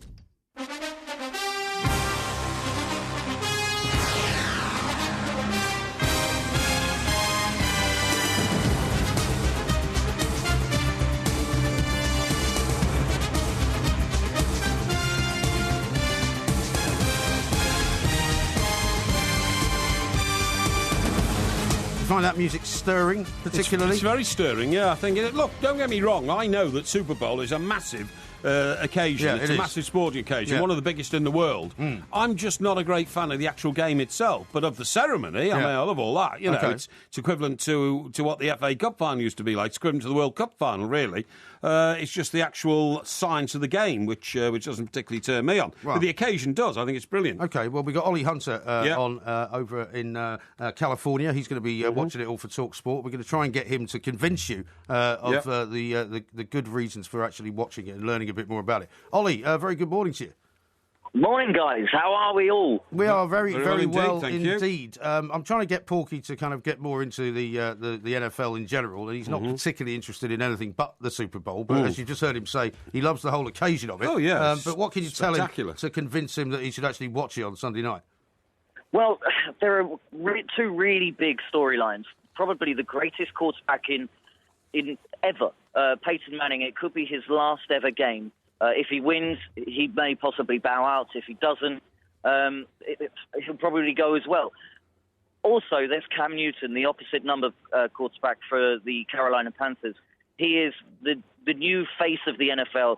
He's been absolutely incredible this year. He's 6'6". He runs probably 100 meters in about 10.5 seconds. He's really athletic and dynamic. So just to watch him and orchestrate his cast of players is like poetry in motion. So it's really, really exciting to see both of these two quarterbacks, the young pretender and the old guard, sort of facing off together. I mean, look, it's a magnificent occasion, Ollie, and you told us who the stars of the show are going to be, but that's always the problem for me with American football. There are only ever, like, 1 or 2 stars in the whole of the game. The rest of the team are just water carriers, aren't they? Not at all, Porky. You are wrong. No, they're just there to run into other people and to block other people. And well, what about the guys that run with the ball? Yeah, well, OK, you've got one quarterback who throws the ball, you've got one guy who catches it, and that's about it. Well, there's more than one guy that catches it. Ollie, explain it to him. Yeah, you have 5 receivers. So at any point, 5 people are eligible to catch the ball from the one guy that throws it. You've also got things like trick plays where you can throw the ball backwards and then throw it forwards again. And you've got the guy, the running back who runs the ball. But what you've also got on the other side is I'll use the American vernacular, the defense, who then have to scheme ways of trying to get to the quarterback, sack the quarterback, turn the ball over, intercept the ball. So it's far more intricate. There's so much more to it than just one bloke throwing the ball, another bloke catching it, or one bloke passing the ball to another bloke who runs forward. Yeah, there are so many different ways of viewing the game. Yeah, no, I do accept that, but you have to know a lot about the game to appreciate the science that you've just talked about. To most people, it's a very short pitch, it's one throw, and then you don't even have to put the ball down on the ground. As long as your foot goes across the line, that's it, isn't it? Well, the field is 100 yards long, so I don't know what that is in metres. Well, that's 20 yards shorter than a football field in this country. OK, so it's a long way to run, really, isn't it? Especially with all that gear on. Yeah, you've got the gear, you've got the helmets, you've got pads, you've got 11 guys trying to knock the ball out of your hands or bring you down to the ground. I agree, Porky. The intricacies they're vast. There's a lot of different things that you have to know and nuances of the game. Yes. But essentially, it's 4 goes to carry the ball 10 yards, and then you get another 4 goes. Yeah. Generally, on the 4th go, they kick it away or try and kick it through the post. Yeah, sure. So, I think actually, if you break it down to that level, it's a very simple game. And once you watch that and you get into that, you can then appreciate the intricacies. Sure. Now, just looking at I was going to say, hasn't one of the teams got a Scottish a Scottish ancestor playing, kicking the ball? Which one is that? It's Graham Gano of the Carolina Panthers. In fact, he's being presented with an Arbroath jersey, an Arbroath football kit. I think it was today he was presented that, or tomorrow. So there's some ceremony and pomp around that. Actually, the kicking aspect of the game, it's almost ridiculed over here in the States, but it's very, very important because a kicker at the very end of the game could win or lose you the championship. So there's a huge amount of pressure on it, and especially when, as I said, you've got 11 blokes running towards you trying to block your kick. You've got to have nerves of steel to get through it. Yeah, indeed. There's also more that, with the Super Bowl itself, there's the razzmatazz around it. So indeed. Currently, I'm down in downtown San Francisco on Radio Row. It's around about 7:15 or however, 20 to 7. We've had, I would say, 3,000 or 4,000 people pass through here today. American football players, other sports stars. I spoke to Deontay Wilder for 18 minutes about the WBC and heavyweight champion of the world. He's very keen on fighting Tyson Fury. Jeff Goldblum, Liam Hemsworth were here to plug their movies. Yeah. But people are here. You get to interview these people as they walk through. The guys from the UFC. I know you're a big fan of UFC, Porky. Yeah, absolutely. They all walk. They've all come through. Yeah. So you're grabbing these people, the legends of the game, Hall of Fame footballers. Actually, I think this is something that our brand of football could or should do, which is create a Hall of Fame where they Well, they've tried it in this country. For some, I agree with you. But for some unknown reason, in this country, it doesn't work. I don't know why. We don't have a cricket Hall of Fame. We don't have a football Hall of Fame. Yeah, it's a very American thing, I think. But it is, isn't it? I mean, the whole kind of experience of the Super Bowl. Who was it playing? Is it Coldplay that are playing this halftime show as well? There's this massive kind of thing, and I think if you tried to do that in this country with, say, the FA Cup final, people wouldn't like it. No, they wouldn't. They'd think they'd over-materialised it. Now, what I want to say to you, Ollie, was everybody knows where Denver is. You know, Joan Collins and all that. You know, Joan Collins. Yeah, because she was. Dynasty. That's right. That was in. But nobody really knows much about the Carolina Panthers. They're a rare visitor to the Super Bowl final, aren't they? Yeah, this will be their second trip to the Super Bowl final. The first was in, I believe it was in the early 90s. Exactly. They hail from Charlotte, North Carolina, and it's a real sort of, you could say rednecky area if you. Well, I've been there. It's very civil. Charlotte. It's very Civil War actually. It's if you walk down the main street in Charlotte, the houses have still got balconies. You know, white balconies. And when you were there, they probably didn't even have the football team, did they? No, they didn't. Well, I don't know. The 90s, early 90s. Yeah, it's relatively new, isn't it? Yeah. What football in Charlotte? It's not that new, but they were. I must correct myself. They were in the Super Bowl as recently as 2004, so they do have some recent pedigree. Yeah. And you know, the football there. They are a football team. They do have the Charlotte Hornets, the NBA team, but it's a real football town.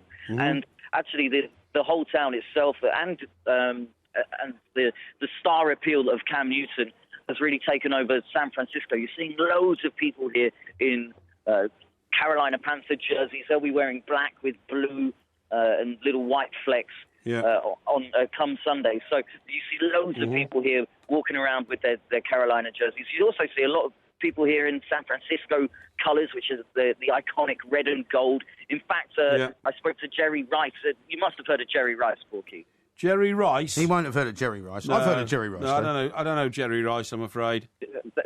Voted the greatest NFL player of all time. Spoke to him today. I thought that was Dan Marino.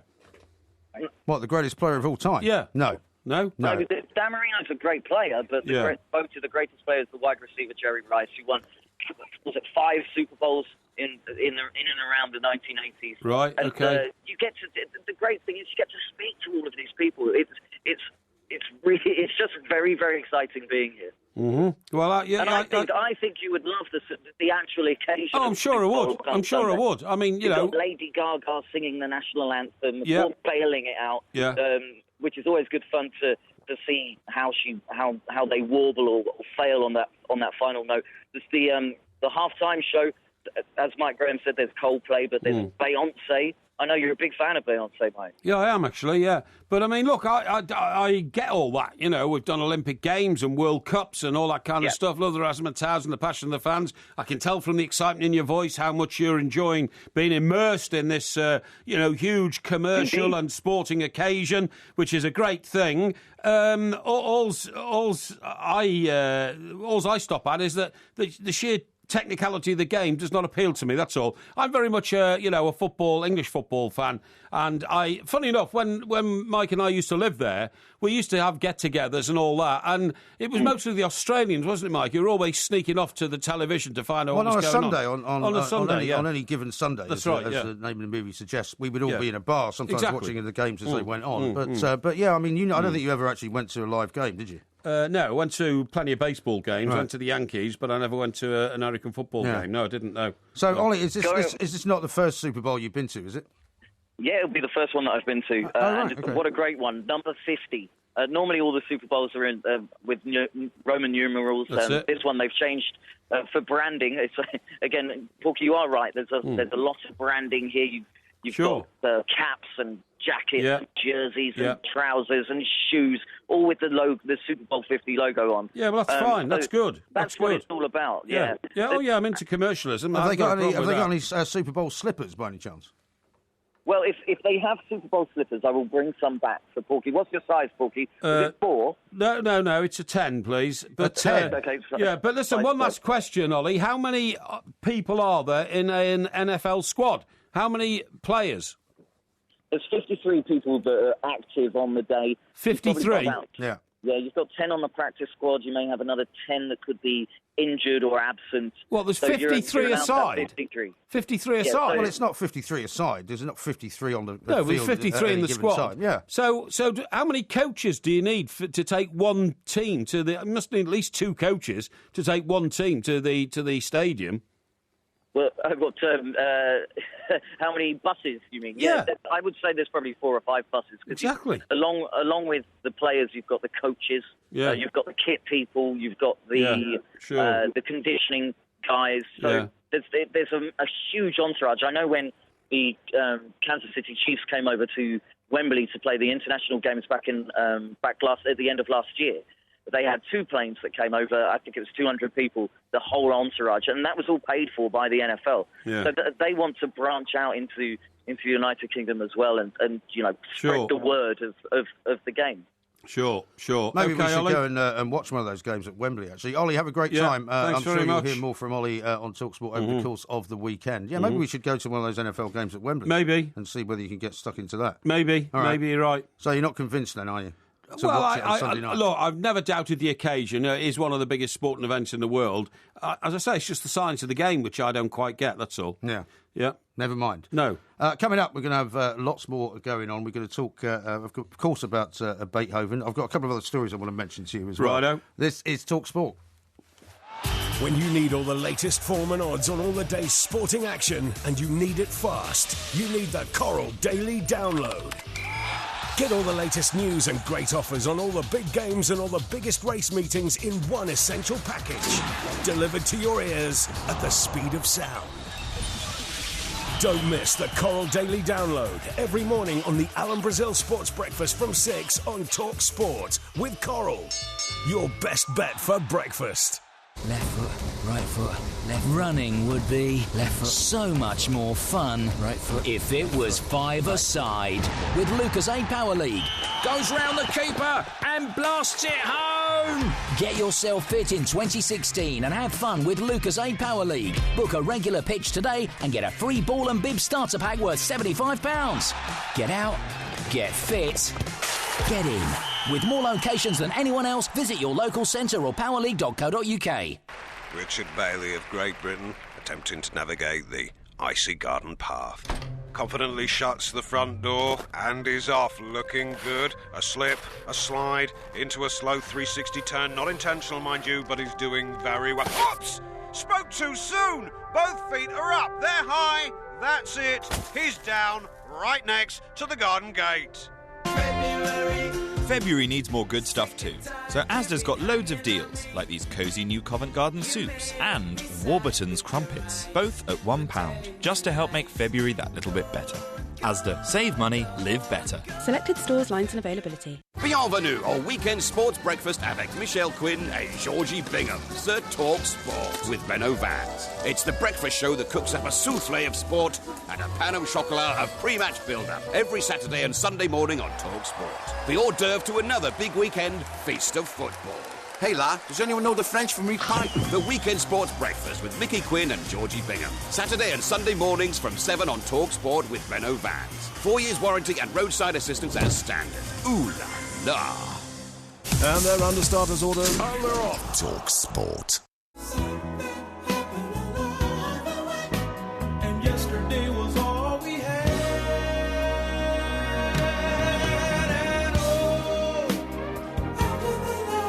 And Is this still Earth, Wind and Fire? It is, yeah. Why are you torturing me with this Well, then I every think it's time we come back? ever since you said you didn't really like them. Well, I I wasn't don't. sure if you'd heard enough of their music to make a proper Yeah, judgment I think on it's it. drivel, honestly. It didn't do anything for me. I mean, I like this one as well.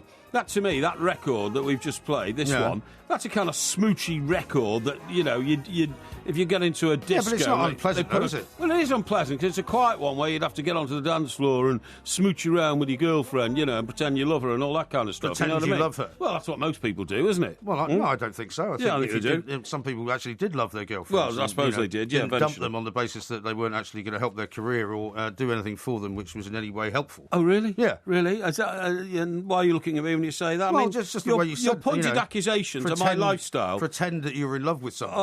Are just despicable, really. Not at all. I'm despicable. just picking up on your own kind of confessions, really. Listen, I've come across something that's going to change the world. Have you? Yeah. Go on, then. It's called graphene. Have you ever heard of graphene? No, I don't think so. Right, yeah. Graphene is... It's a new metal. Right. But it is so malleable. It's malleable, you mean? Malleable. Malleable. Isn't there an E in there? No, malleable.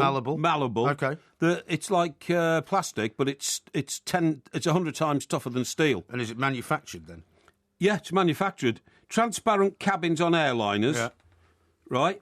So what I'm saying is you'll be able to see through your plane wall. I don't think a lot of people would like that, would they? You see what I'm saying? Yeah. Yeah, right, okay.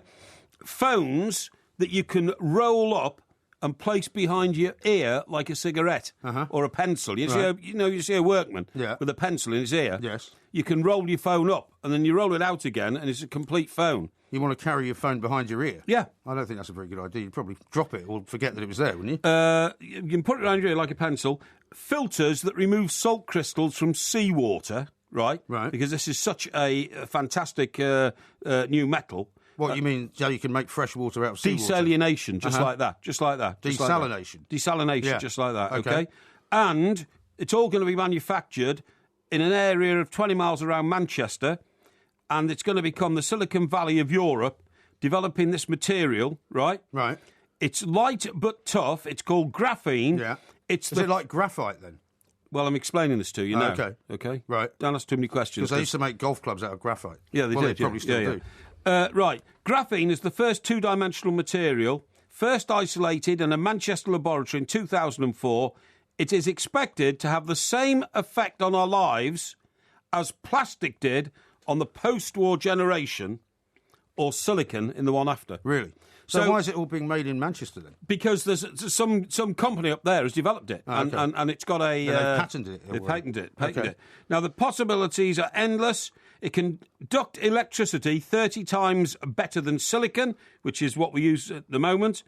It's the most impermeable material ever discovered. Does that mean water doesn't go through it? Yeah, that's right. Yeah, that's but right, when yeah. are we going to see some sort of stuff that's made out of it? Well, I'm telling you. Well, when in the future, though? Hang on. A single atom of carbon thick graphene is 200 times stronger than steel, but more flexible and almost as transparent as glass. It takes an elephant... this is a fantastic statistic I'm going to give you. It would take an elephant balanced on a pencil to break through a sheet of graphene the thickness of cling film.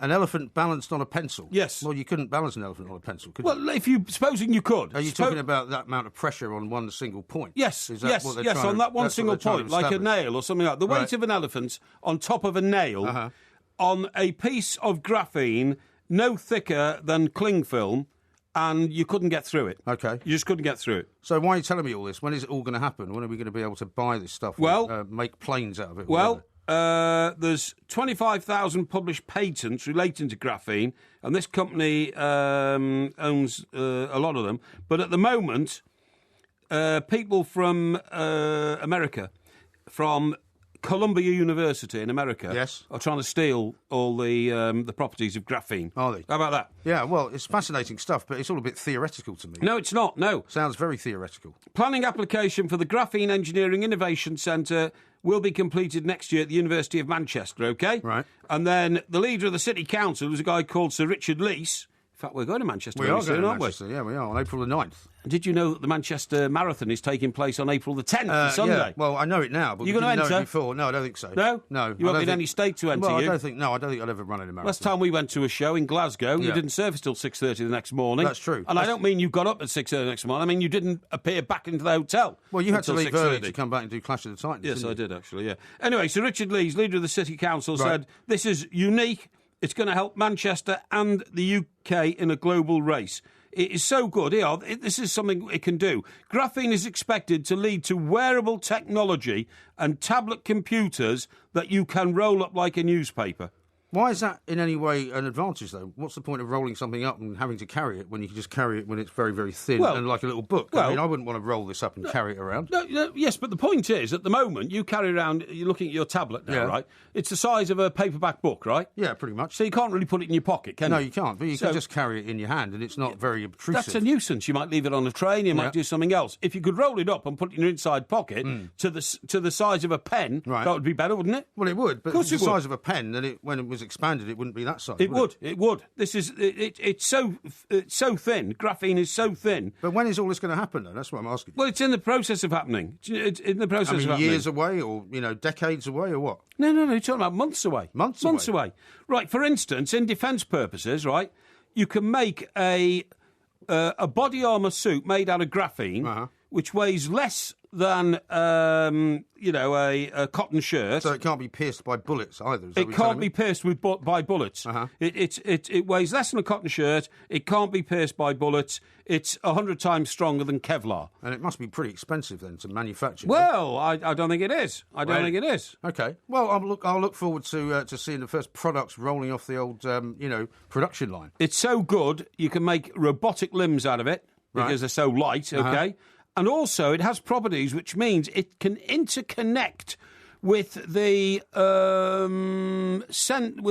interconnect with the neutrons and protons in your body, with the neurons actually. How does that work?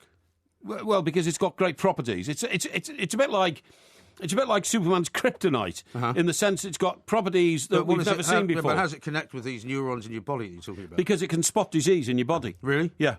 What, a metal can? Yes, it can. Are you sure about that? I'm certain. I'm certain. I've researched it, honestly. It is unbelievable. Yeah, it sounds too good to be true, actually. Well, you say that, but I mean, I tell you what, I remember when I was a little kid, and my father came home with his new Morris Minor, because my dad was a travelling salesman. Right.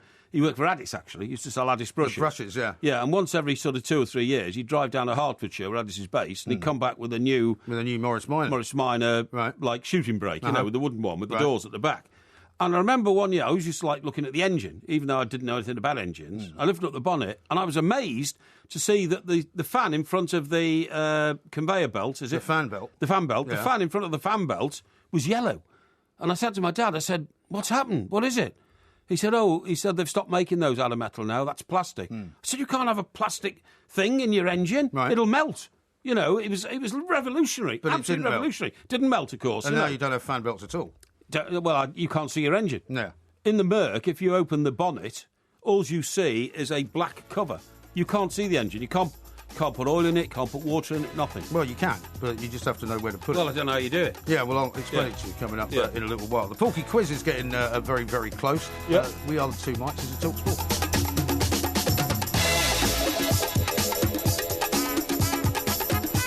This is TalkSport. We are the two Mikes. Podcast coming out a little bit later on, of course. A couple of comments on the old graphene thing. Here's one from Damien. It says the two men that founded the research of graphene won the Nobel Prize in Physics in 2010 for ground-breaking experiments. Well, there you go, you see. And you were saying to me this is never going to happen, you see. I didn't say it's never going to happen. I just wondered when it might happen. Isn't it marvellous that on this show, in addition to entertainment, we can be so informative? Well, that's true. See, the millions of people who listen to us and who are going to listen to the podcast had never probably heard of graphene, but they now know. Now they are one step ahead. Although some people have, though. Ben says the reason the graphene scene is in Manchester is because it was discovered at the university there. Yeah, and then he also mentions the Nobel Prize that these guys won for their work. And then here's a question from JR, who says, could you build houses out of graphene?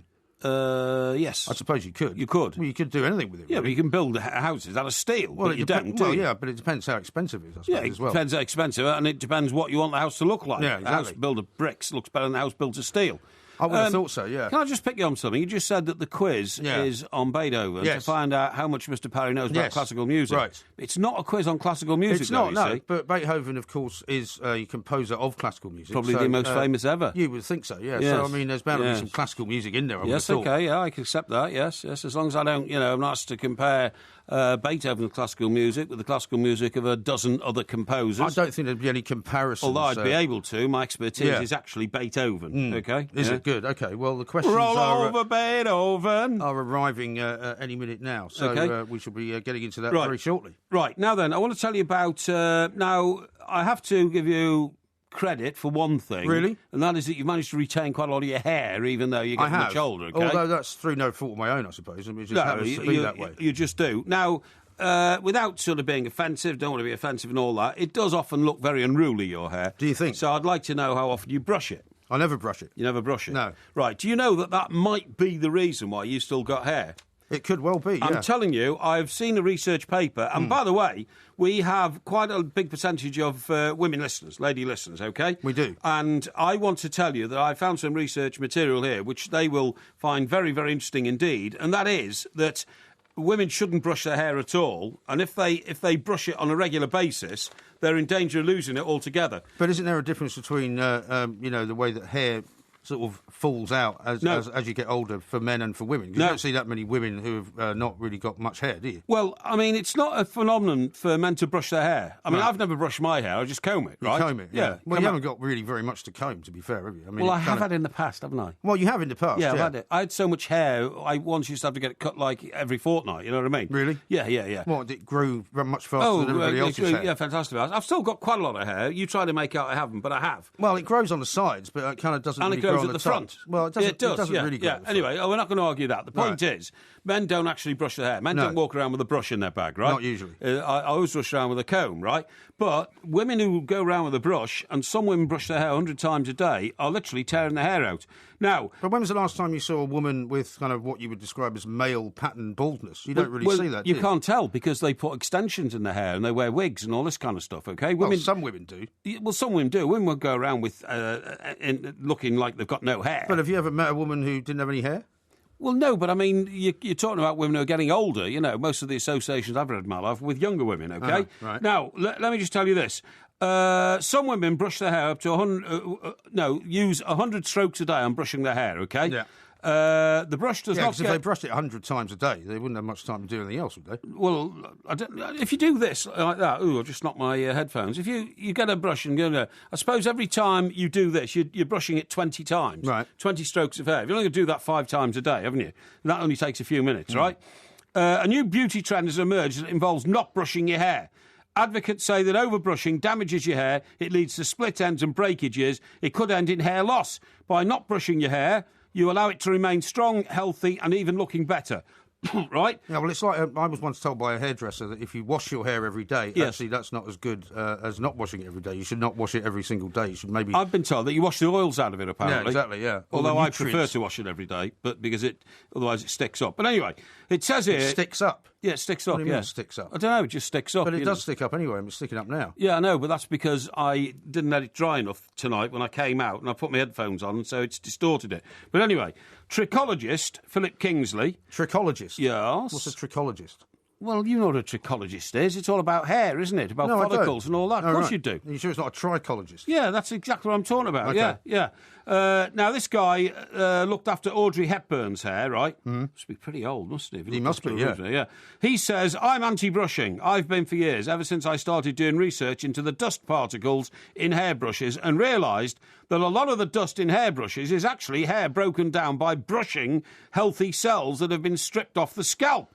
A lot of women overbrush their hair, either for too long or with too much force. Vigorous brushing can remove some of your hair's cuticles, which is its outer cell layer, which weakens it and causes damage. Constant traction from pulling your hair when you brush can actually pull out your hair. He's getting quite worked up, this guy, about this, isn't he? Yeah, and while the sharp tips at the end of some bristles harm the scalp, the idea is that we should be brushing 50 to 100 strokes a day is a myth that comes from a time when people didn't wash their hair, so they needed to brush it in order to remove the dirt and the dust. But we don't live in those times anymore. Purely clean hair shouldn't be brushed. We live in an era of more hair products than we could use in a lifetime. So I'm just trying to advise mostly our women listeners, stop brushing your hair, because it's going to start falling out. But what if they don't brush their hair and you don't like the way it looks, because you are one of those people who prefers a woman to be well-groomed? Of course I do. Are you not? Of course I do, but you use combs then with wide sort of teeth, But don't wouldn't you? it just get tangled?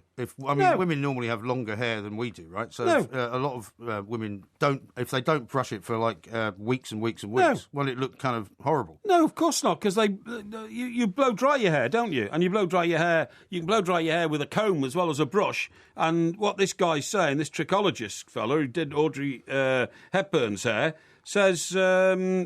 He says, oh, by the way, he's warning that if you use a big blow dryer, that's a disaster as well. All the pulling and heat makes the hair brittle. Over the years, aggressive brushing causes traction alopecia combined with overheating.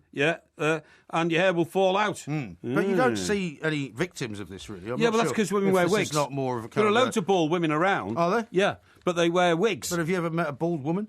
No, I haven't, but I've said to you that mostly my associations have been with younger women, not older women. But I mean, if you, unless you're sort of becoming intimate with a woman, you don't actually explore what she's got on her head, do you? Well, you can normally tell though if somebody's wearing a wig. You can't actually. Funny enough, you can't. You don't think so? I'm told there's one Coronation Street actress who wears a wig in every episode, right? And you can't tell who it is? I don't know who it is. I haven't been told who it is. But but if you were standing opposite somebody, you'd probably be able to tell, wouldn't you? I don't think so. You Not don't with think so? women's hair. No, I don't think so. But anyway, that's a warning to our female listeners who we value enormously. Well, of course, it's a very good piece of advice. Because it's great to have a good blend of listeners on the show. It keeps us focused and positioned on what we're doing in our powers of communication. Exactly. Well, I don't own a brush. I don't even own a comb, I don't think. Yeah. I can't remember the last time. I suppose when What do you mean I you don't own a comb? I don't own a comb. Well, don't you comb your hair? No, I don't. I don't comb it or brush it. Well, at all. that is outrageous, that Why? is. Well, that's, as you say, maybe that's why it's all still there. Well, maybe it is. But, I mean, you should comb it, if only to separate each strand of hair from the other so that things don't get locked in it. Yeah, but it doesn't stick together. I mean, I wash it, I condition it, and it's, quite nicely kind of separated. I don't have to worry about that. But you also smoke, don't you? I do also smoke. So your hair must be full of smoke. It might be, but Well, I it mean, must that's be. why you wash it, isn't it? Yeah, exactly, Well, yeah. the smoke isn't going to tangle it up, is it? How would the smoke actually tangle up your hair? Well, think about this. In the old days, when you used to be able to smoke in pubs, the colour of the ceiling in most pubs was ochre. Right. Right? Yeah. You know what that was? Yeah. That was the because smoke. of the smoke, yeah. Yeah, smoke. Well, my hair doesn't change colour because of the smoke. No, but it's all in your hair. And every time you wash it, I bet you don't wash out all the tobacco. Well, I don't know. What's it called? Not tobacco. What's it You called? mean the nicotine? Nicotine. I Yeah. bet you don't wash out all the nicotine. Well, possibly not. So your hair could be full of nicotine. That could be damaging it as well. Yeah. Well, I'm not too concerned about Yeah. it. I think it's another one of those scare stories that people Well, shouldn't be too worried about. I don't. I'm being informative here. This is what we're here for. We're not just here to entertain, to amuse. We're here to inform as well. We are, absolutely right. And coming up, we're going to inform some people on what you're... We haven't done the old Six Nations verdict from you either, which we should do Okay. soon, because that starts this weekend, of course. The Kolkata Cup is on. Yeah. We're going to look at all the Premier League fixtures coming up, though, and predict Good these thinking. scores and see how Porky's going to get on. He's second from bottom in the league, I'm afraid, at the moment. This is Talk Sport.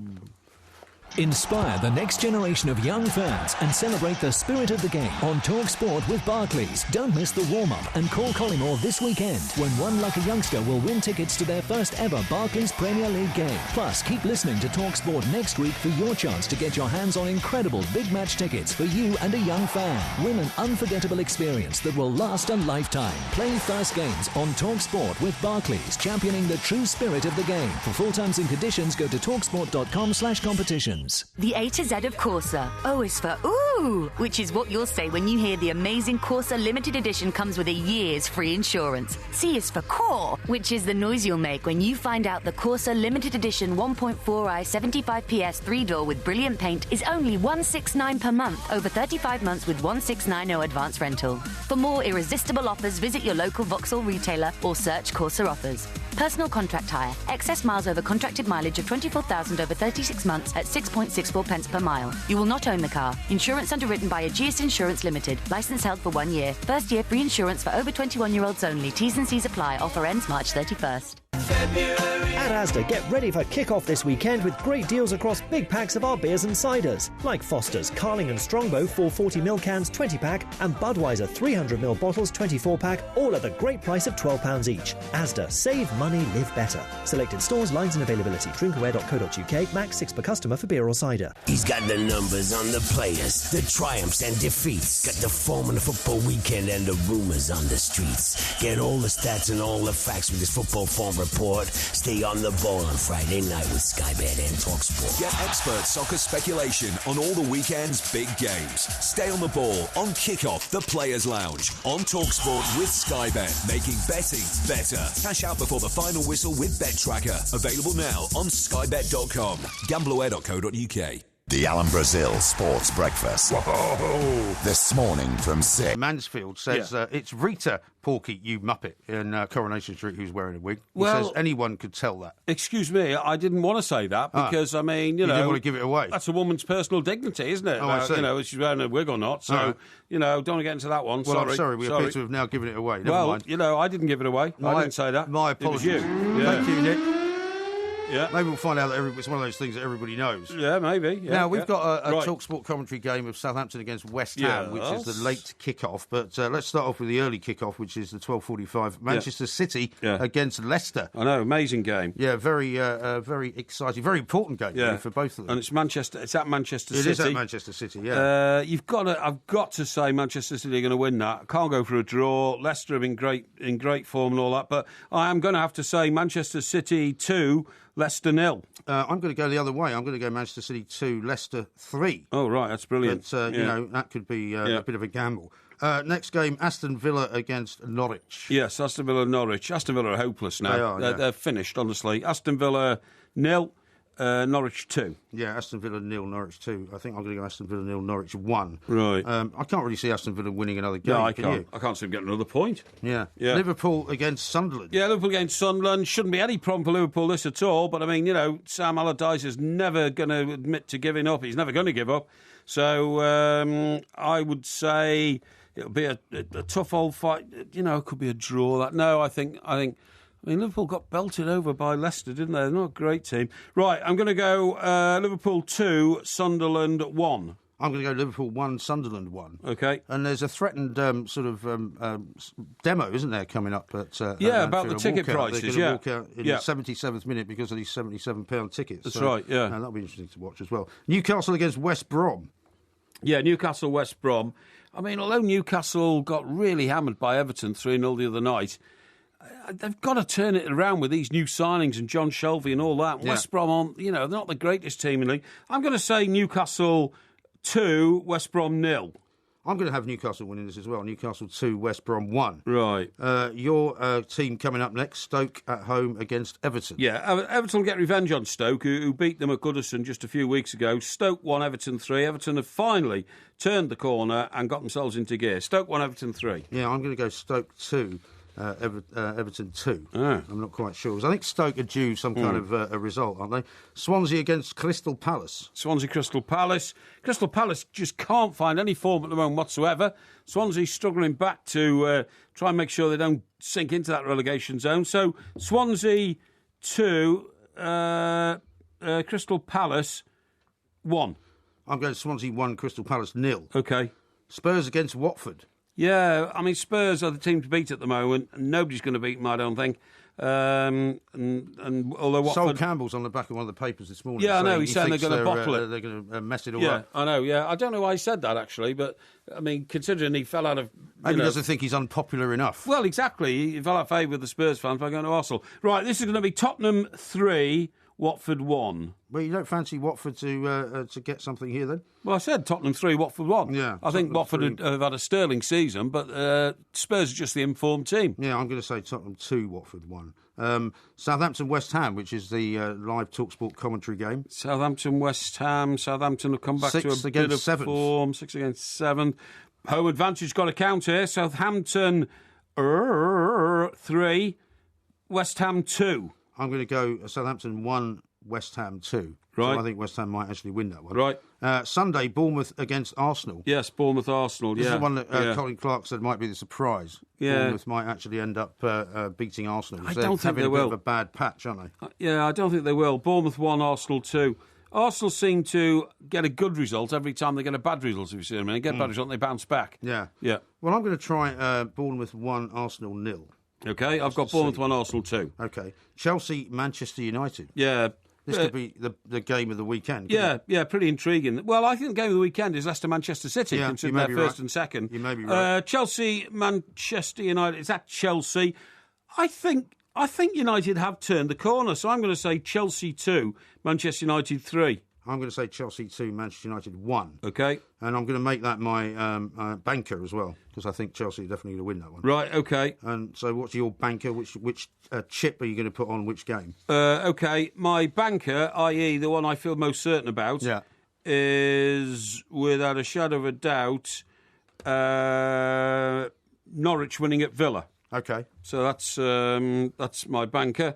And then the one I'm least sure about is Chelsea, Manchester United. OK. OK. So you're pretty sure about the Everton one then? Oh, very sure, yeah. Oh, OK. Yeah. All right. Excellent. Well, I'll be submitting my predictions right now, and then if you give me yours, I'll submit yours in due course. Excellent. We actually forgot to do yours last week, so it was a bit unfair that you didn't do terribly well. Not good. But I think you're stuck down at the bottom of the old division now for the rest of the time, because it's hard for you to climb up the table, even if you get a couple of 100 points, I'm afraid to say. So that's that done. Now, do you want to have a go at your analysis of the Six Nations, which is coming up as well? Why? Well, because that's your forte, isn't it? Rugby. I don't think we've got time. You don't think we've got time? No, I don't think we've got time, no. Have you not given it enough thought? Oh, I've given it plenty of thought. I think England will do extremely well. Because there's an awful lot about the new England captain sitting on the back pages. Yeah, Dylan Hartley. Saying everyone's got it in for me and everyone wants to see me fail. And you don't think he should be captain. Do you think he's going to get sent off? I think he'll have disciplinary problems because a leopard doesn't change its spots. And this idea that, Eddie Jones has put him in to bring a bit of aggression to the team, that's all very well. I don't mind fighting spirit. But the man in my mind has got a track record of being unpredictable and unstable. Yeah. And I wouldn't have made him captain because I think he's going to cause more problems than he's going to solve. But it could be the making of him, of course, couldn't it? Well, no, it won't be the making of him. That's like, that's like saying that Mike Tyson, the making of him was becoming world champion. Within him was still a brute. Yeah. And when he ran around biting off Evander Holyfield's ear, Evander Holyfield sitting in the studio just yesterday, I'm afraid leopards don't change their spots. It just doesn't work like that. Well, we shall see. It'll be quite exciting. I think his appointment will be a disaster. I think the Dylan Hartley appointment will be a disaster. I think it'll. But then you'll have to be critical of Eddie Jones, who you previously said was, the kind of coach that England needed until he appointed his captain. Because the point is, it's all very well Eddie Jones saying, the mantle of responsibility now will straighten him out. The reason why Dylan Hartley's got such a horrendous record, which has cost him 2 World Cups and a Lions tour, is because when the red mist comes down, he simply can't control his emotions. And he's been banned for about a year altogether. He's been banned for longer, I think, a year and 2 months or something like that from playing rugby. So I'm sorry. I think that is. I think it's all gone wrong. I think it's all gone wrong. I really do. Well, we shall see, because obviously there's going to be a lot of coverage of that over the weekend as well. By the way, you know what I didn't mention to you earlier this week, which I meant to? Did you see that story from Wetherspoons about the incident talk about it, involving what could only be described as a rodent? No. Why don't you want to talk about it? It's horrible. Is it going to stop you going there? No. Because it can happen in any building. It was in Trowbridge, I think, in Wiltshire. In Trowbridge, in Wiltshire. It can happen in any... Trowbridge? There's a river there, isn't there? So Trowbridge. The Avon, not far away from there. So, look, you can get rats in any building, anywhere in this country. What's this silly expression people say? You're never further away than 60 feet from a rat or something like that. I think it's 7 feet, isn't it? 7 feet, is it, from a rat? John just told me it's his hometown. It's whose hometown? John. John, which John? John behind the glass. Oh, John, I see. Which John do you Sorry, think? yeah. Well, I thought. How many Johns do you think are around? I thought you meant it was the hometown of the man who encountered the rat, and I said, well, it would be. It might have been. He was sitting in Wetherspoons in Trowbridge, yeah. Trowbridge. But, all right, yeah, it's not whatever. Trowbridge. Yeah. By the way, talking about football managers. Yeah. Guess whose birthday it is today? Whose birthday is it today? Sven Goran Eriksson. Well, we were talking about him the other day. Is he still? Is he in China, or have you discovered where he is? He's 68 now. Is he? Yeah, he took a huge hit, didn't he? Because he appointed some bloke to look after his £40 million fortune. But unfortunately, by the time the bloke had run off and disappeared, there was half of it had gone. I think. I think 3/4 of it had gone. Right. I mean, he had to sell his £10 million estate in Sweden. That must have been terrible for him, It must have been, yeah. You know, when you think that you build up your assets throughout your life and then you get to, comfortable retirement age and you want to pick up all these birds all around the world and take them away, which is what he did with some of his girlfriends. His main interest. Oh, absolutely. And take them to his estate in Sweden, you know. Yeah. Yeah, and all of a sudden, you've got to be told, you've got to flog it. Why?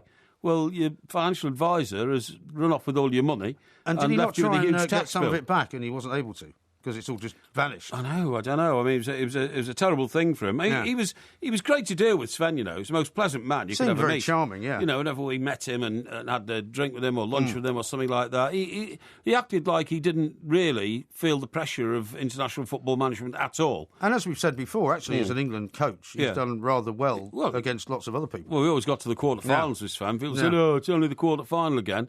Well, it's a lot better than what Roy Hodgson has done for us in 2 competitions, isn't it? Absolutely right. Absolutely right. Yeah. But, of course, he's got another chance coming up in the Euros. Yeah. Now, what do you think of the Isle of Man? What do I think of it? I've never actually been to the Isle of Man. Yeah, I've been to the Isle of Man. You used to go there on kind of drinking trips. Yeah, huge 24-hour drinking trips, because in the old days, before we had 24-hour drinking here, they had it at the start of the summer in the Isle of Man. We used to go on the ferry, drink on the ferry, which is 4 hours all the way there, drink for 16 hours in the Isle of Man. And not actually stay there, just come back on the ferry. Come back on the last ferry at night at 12 o'clock and drink for another 4 hours on the ferry on the way back.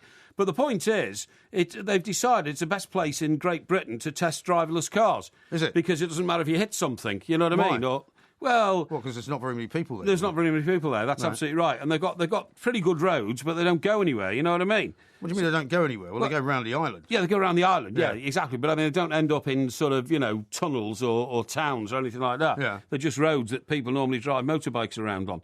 But I thought that was quite interesting.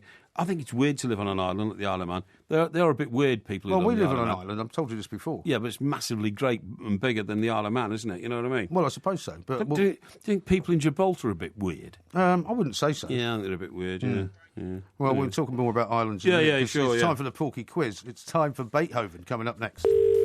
Hello? Right, the manager's got to control a squad of young idiots and report to a board of old fools. Look, at the end of the day, you're just watching 11 millionaires running round a pitch. You get what I'm saying? Well, that's fine, but this is an industrial laundry. I think you got the wrong number. If you seriously want to talk about football, don't call the laundrette, call Collymore. Cardiovascular comment, super opinionated post-match analysis at the speed of sound. Get it off your chest with the best. Call Collymore. Sunday afternoon from 4, straight after Bournemouth versus Arsenal on Talk Sport.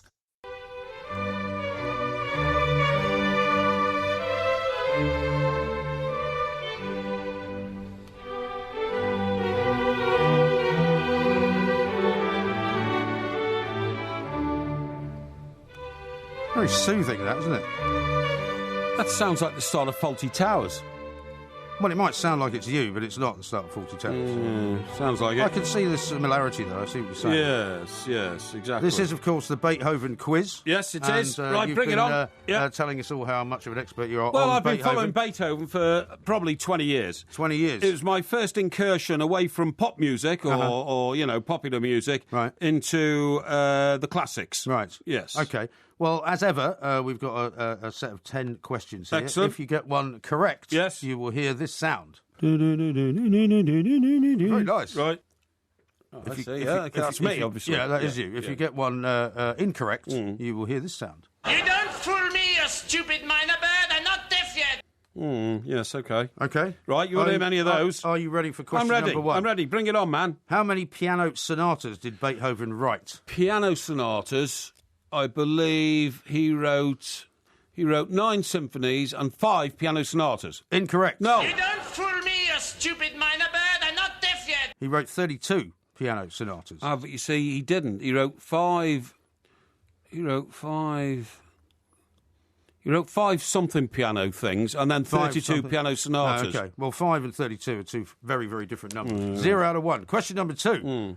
Where is Beethoven's grave? Beethoven's grave is in a little village just outside Vienna. Well, it's actually in Vienna. Yeah, Vienna, but I mean, it's a little district of Vienna. No, it's moved to the middle of Vienna, so I'll give you half a point. No, you won't. No, it was moved. No, it wasn't. Moved into the centre of Vienna. No, it wasn't. They put a statue up in the centre of Vienna, but they did not move the grave. The grave's still in the graveyard. No, they did, on the edge. No, they did. I'll give you half a point. Well, I think I should get a full point for that because you're wrong. We'll debate it later. Question number 3. Yes. Can you name this symphony?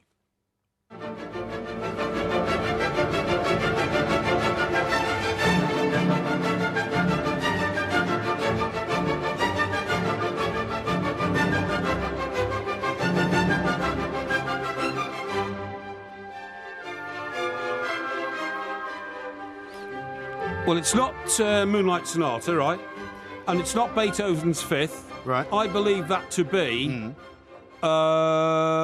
Beethoven's Ninth. It is indeed Beethoven's Thank Ninth. you. Was that a lucky guess? No. Well done. Nice. Right. No. Question number 4. Thank you very much. When did Beethoven perform his first public recital? First public recital. He was born in 1770, and I think his first public recital was when he was 13, 1783. Incorrect. No. For me, you stupid minor bird. I'm not deaf yet. It was in 1778 when he was 7.5. He was 7.5. Question number 5. I find that remarkable, actually. Do you? Yeah. Why? Well, because my knowledge of Beethoven is quite extensive, and I wasn't aware of him doing a recital at the age of 7.5, I'm telling you. Well, sometimes you're not aware of everything about these guys. Question number 5. Yeah. What was the name of his brother born 2 years before him who died as a child? His brother. Now, he was one of 7 children, right? And... Sorry, he was the second eldest of 7 children, but only 3 of them survived. Him and 2 younger brothers. So the one you're talking about, I think, was named after his father and grandfather, Johann. Incorrect. No. For me, you stupid minor bird. His name was also Ludwig. Funnily enough. Question number 6. What, his brother was called Ludwig? He was, yeah. Why would you call 2 children the same name? I don't know, but they were called the same name. I find that remarkable. Different I'm second not sure name. you're right there. Yeah, it is correct. You still got 1.5 out of 5. 6. When he was 14, he was appointed organist to which court? Organist. He was appointed organist to the court of... when he was how old, sorry? When he was 14. 14. At the age of 14, he was appointed organist to the court of... well, it was Vienna, actually. It was Vienna. It was the district of Vienna. Incorrect. Yes. No, it's right. It's not right. It was the court... It was the court of Maximilian Franz, who was the elector of Cologne, which is not in Vienna. Obviously. Cologne in Germany, yeah. Yeah, I know where Cologne is, man. It's in Germany, Okay. yeah. Question number 7. Yeah. When did Beethoven start to go deaf? Beethoven started to go deaf in... Let me just get this right. He started to go deaf. His deafness was brought on, by the way, because he was working so hard, he stayed up all night, and he used to sink his head into vast barrels of cold water to keep himself alive. Did he? And his first indication... To keep himself alive? No, to keep himself awake. Ah. Keep himself awake. Okay. What happened was, he then had a fit and a minor stroke, we think, in today's sort of medical terminology, and that happened in 1798. Incorrect. No, it's not. It's right. When he was 28. No, it was 1801 when he was 31. No, it wasn't. Yeah, it wasn't. It was in 1798. Well, I know these. The answer is it was in 1801. No, it's not. You've got misinformation there. No, it's not true. Not misinformation. 1.5 out of 7. Question number 8. Yeah. When did he write this?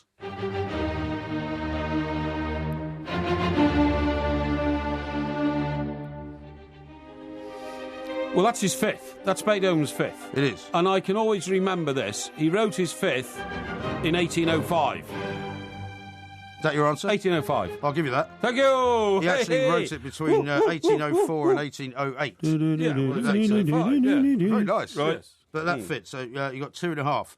Now, a couple of opportunities to get bonus points here. Right. Question number 9. Yes. When did the Beatles record this? An expert on the Beatles, anyway. Yeah, I am an expert on the Beatles, that's true. So I would say that would have to be Roll Over Beethoven. I think that was on With the Beatles, and that came out in 1964. So I think they recorded it in Thinking Aloud. That's got to be 1963. Correct. Thank you. Very nice. Right. See, there you go. Yeah. So you got an opportunity to get an extra point there. What do you Final mean? question. Yeah, right. 3.5 you got so far. Yeah. Can you make it 4.5? Right. Who plays the father in the Beethoven movies? What? Who plays the father in the Beethoven movies? Beethoven's a dog. Beethoven is in a those dog. movies. That's right. Who plays the Well, father? I've never seen one of those movies. You've never seen the movies at all? No. Do you want to take a wild guess? Well, I'll have to. They're American, are they? They are.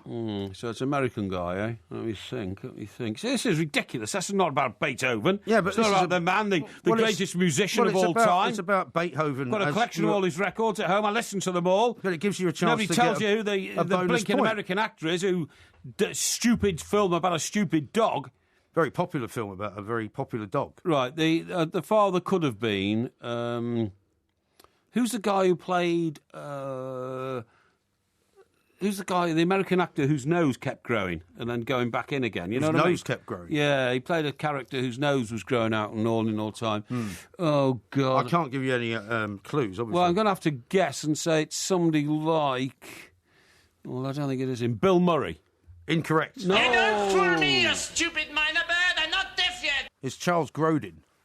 Well, who's Charles Grodin? Charles Grodin's a very famous American actor. Rubbish, I've never heard of him. Hundreds of films. He was in Midnight Run with Robert De Niro. Oh, really? Remember that? Oh, no, I don't. I've never seen it. No. Okay. Charles Grodin is unknown. He's not unknown. He's not exactly a Hollywood legend, is he? Well, he's very well known Gregory in Hollywood. Peck, John Wayne, you know... I don't think John Wayne would be any good in Dustin Hoffman. Yeah. I never heard of Gregory Grodin or his name Gregory is. Grodin. Charles Grodin. The rubbish. Anyway, Charles you got 3.5 out of 10, which is not too bad. Well, I got 4, and I one of the questions was completely wrong. Well, he started going deaf in 1798. There's no doubt about it. I know these things. Well, 1801 is what we've got seen the down doctor's reports, you know. You've seen the doctor's reports. I've seen the doctor's reports. Well, I think you should be quite happy with 3.5 out of 10. Well, it's more than you usually get. I don't.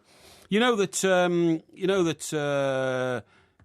They found out after he died that he had lupus. They thought that there was all sorts of possibilities as to why he died. Yeah. He drank quite heavily, apparently. Oh, yeah, he could have died. He could have died of alcoholism. He could have died of syphilis. There's one theory that he was poisoned as well. Not that he was poisoned, but his doctors kept giving him lead tablets, believe it or not, thinking it was good for him and would fortify him, and he might have died of lead poisoning. Yeah. Absolutely right. Lead tablets doesn't sound like a good idea, does it? No, it didn't really, no. But they didn't know about it in those days, did they? Well, I think you did quite well. I think your knowledge of Beethoven was reasonable. So I think my knowledge of Beethoven was fantastic, but once again, I thought your questions were dodgy. Well, and not my questions, as you know. And once again, when you saw that I did know quite a lot about Beethoven, I think you went to List B. I don't have List B. I only have one list. You were astonished that I got some of those questions right. You were astonished about the fact that I recognised Beethoven's Ninth immediately. I was surprised immediately. By that. Yeah, you see. Well done. Yeah. 3.5 out of 10. Pretty good. Yeah. That was the Porky Quiz. Loads more coming next. Not at all, Porky.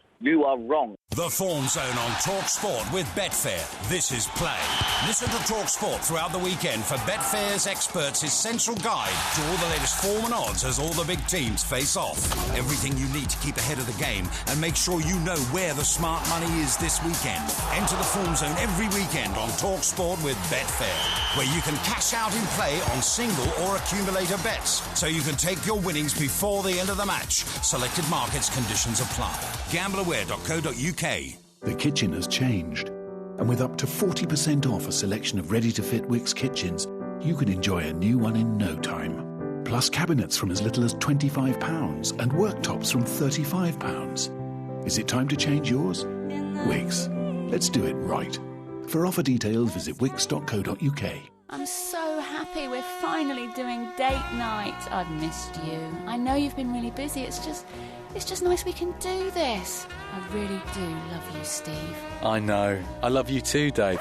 And Deborah. Everybody makes mistakes, but if you've been convicted of a driving offence or have been banned from driving, at MCE Insurance, we don't judge. For car, van or motorcycle insurance, visit mceinsurance.com today and put your past behind you. MCE Insurance, title sponsor of the MCE British Superbikes. Roll up, ladies and gentlemen, and prepare to be amazed and astounded by Colin Murray's Carnival of Curiosities, featuring a feast of fascinating facts and a farrago of fiendish falsehoods to untangle from the tantalising truths as Mr. Murray delights and astonishes you with his assortment of amicable acquaintances. Don't miss Fact or Fiction every Thursday morning from 10 on Talk Sport with Regain for Men Extra Strength Scalp Foam, scientifically proven to help stop and even reverse hereditary hair loss. Contains minoxidil. Always read the label. Talk Sport. Application, determination, dedication, and pride. Coming out a little bit later on, maybe about 5 or 6 hours from now. A couple of tweets to read out to you. Yes. Ian says, Porky's usual total equals failure. Maybe you should try Brahms and Liszt, as he has had a lifetime of that. Which is a little bit harsh. Becky says, another classic Porky quiz, very pleasant, as classical music should be. Porky did show good knowledge despite the score. Yeah, thank you very much indeed. Now I'm going to go one further. Yeah, At last, I've caught you out. Have you? And my ally in catching you out is one of our listeners called Matt, OK? Right. Matt says, Porky is right.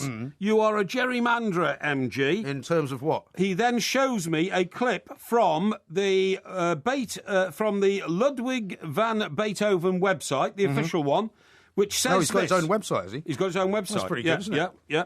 It says, it's at the museum in Vienna, you know. Right. It says, according to Dr. Maraj, right, Who's he's the doctor who treated Beethoven, who has studied Beethoven's letters, buzzing noises and other sounds started at around 1796. Right. Deafness broke out in 1798. What was the answer to my question? The answer I've got is 1801. But what did I say? I think you said 1798. Thank you very much. Right. And the official website says in 1798, and Beethoven had lost 60% of his hearing by 1801. In 1816, he was completely deaf.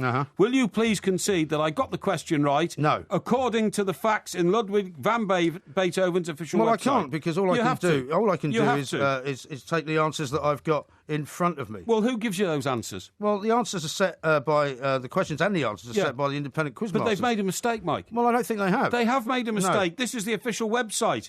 If you don't concede on this, then the millions who listen to us know you are a gerrymanderer. It's got nothing to do with me. I can only give you the answer that I have in front of me. Well, that's all. OK, we'll come to a compromise. Yeah. Will you go back to the official question setters and put this evidence to them? I will. From the official website of Ludwig van Beethoven. Yeah. And then at the start of our recordings next week... www.ludwigvanbeethoven.com or something. It's www.lvbeethoven.com. OK. OK. All right.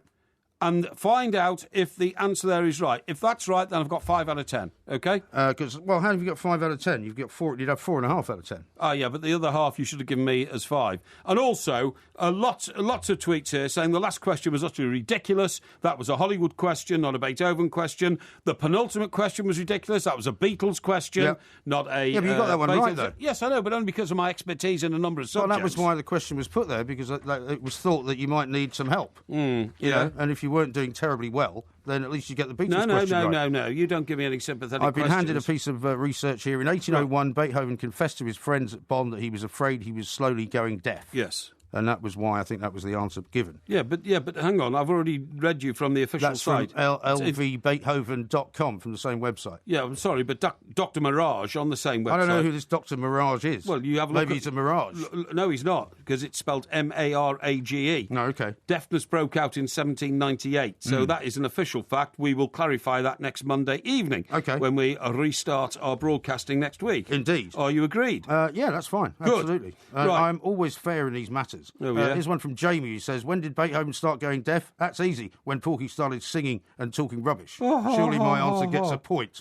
Right, here, this is a great one from Andy. Yeah. Porky, you were robbed again. You are a better man for resisting the urge to smash old MG in the face because of his cheating. And I agree with that, Andy. Thank you very much indeed. Well, you don't want to resort to violence. How about this one from William? Now Porky has just insulted people on the Isle of Man and the people of Gibraltar, calling them weird. Another place on the map of the world he has insulted. We're running out of pins. No. Please get me right. What I actually said was, isn't it weird to live on places like the Isle of Man? But did you not say the people in Gibraltar were a bit weird? Well, they are a bit weird. Have you been there? Well, I've only been there momentarily. Like I've crossed the border point. No, I've been on the Rock. I've never actually stayed there. And it's a bit like an army camp, really, I suppose. You know it's what I mean? Sort of a British kind of enclave. I'm very proud for it to be British enclave. You know the strangest thing? Yeah. I remember going into the Holiday Inn there, you know, and went into the bar and ordered a drink and all that. And I said, and I was completely confused. I said, hang on, this is in the days when there were still pesetas, not euros. You know what I mean? So they took pounds in Gibraltar, presumably, didn't they? Yeah, I said, oh, hang on. I said, I'm awfully sorry. I said, what currency did I pay you in? Yeah.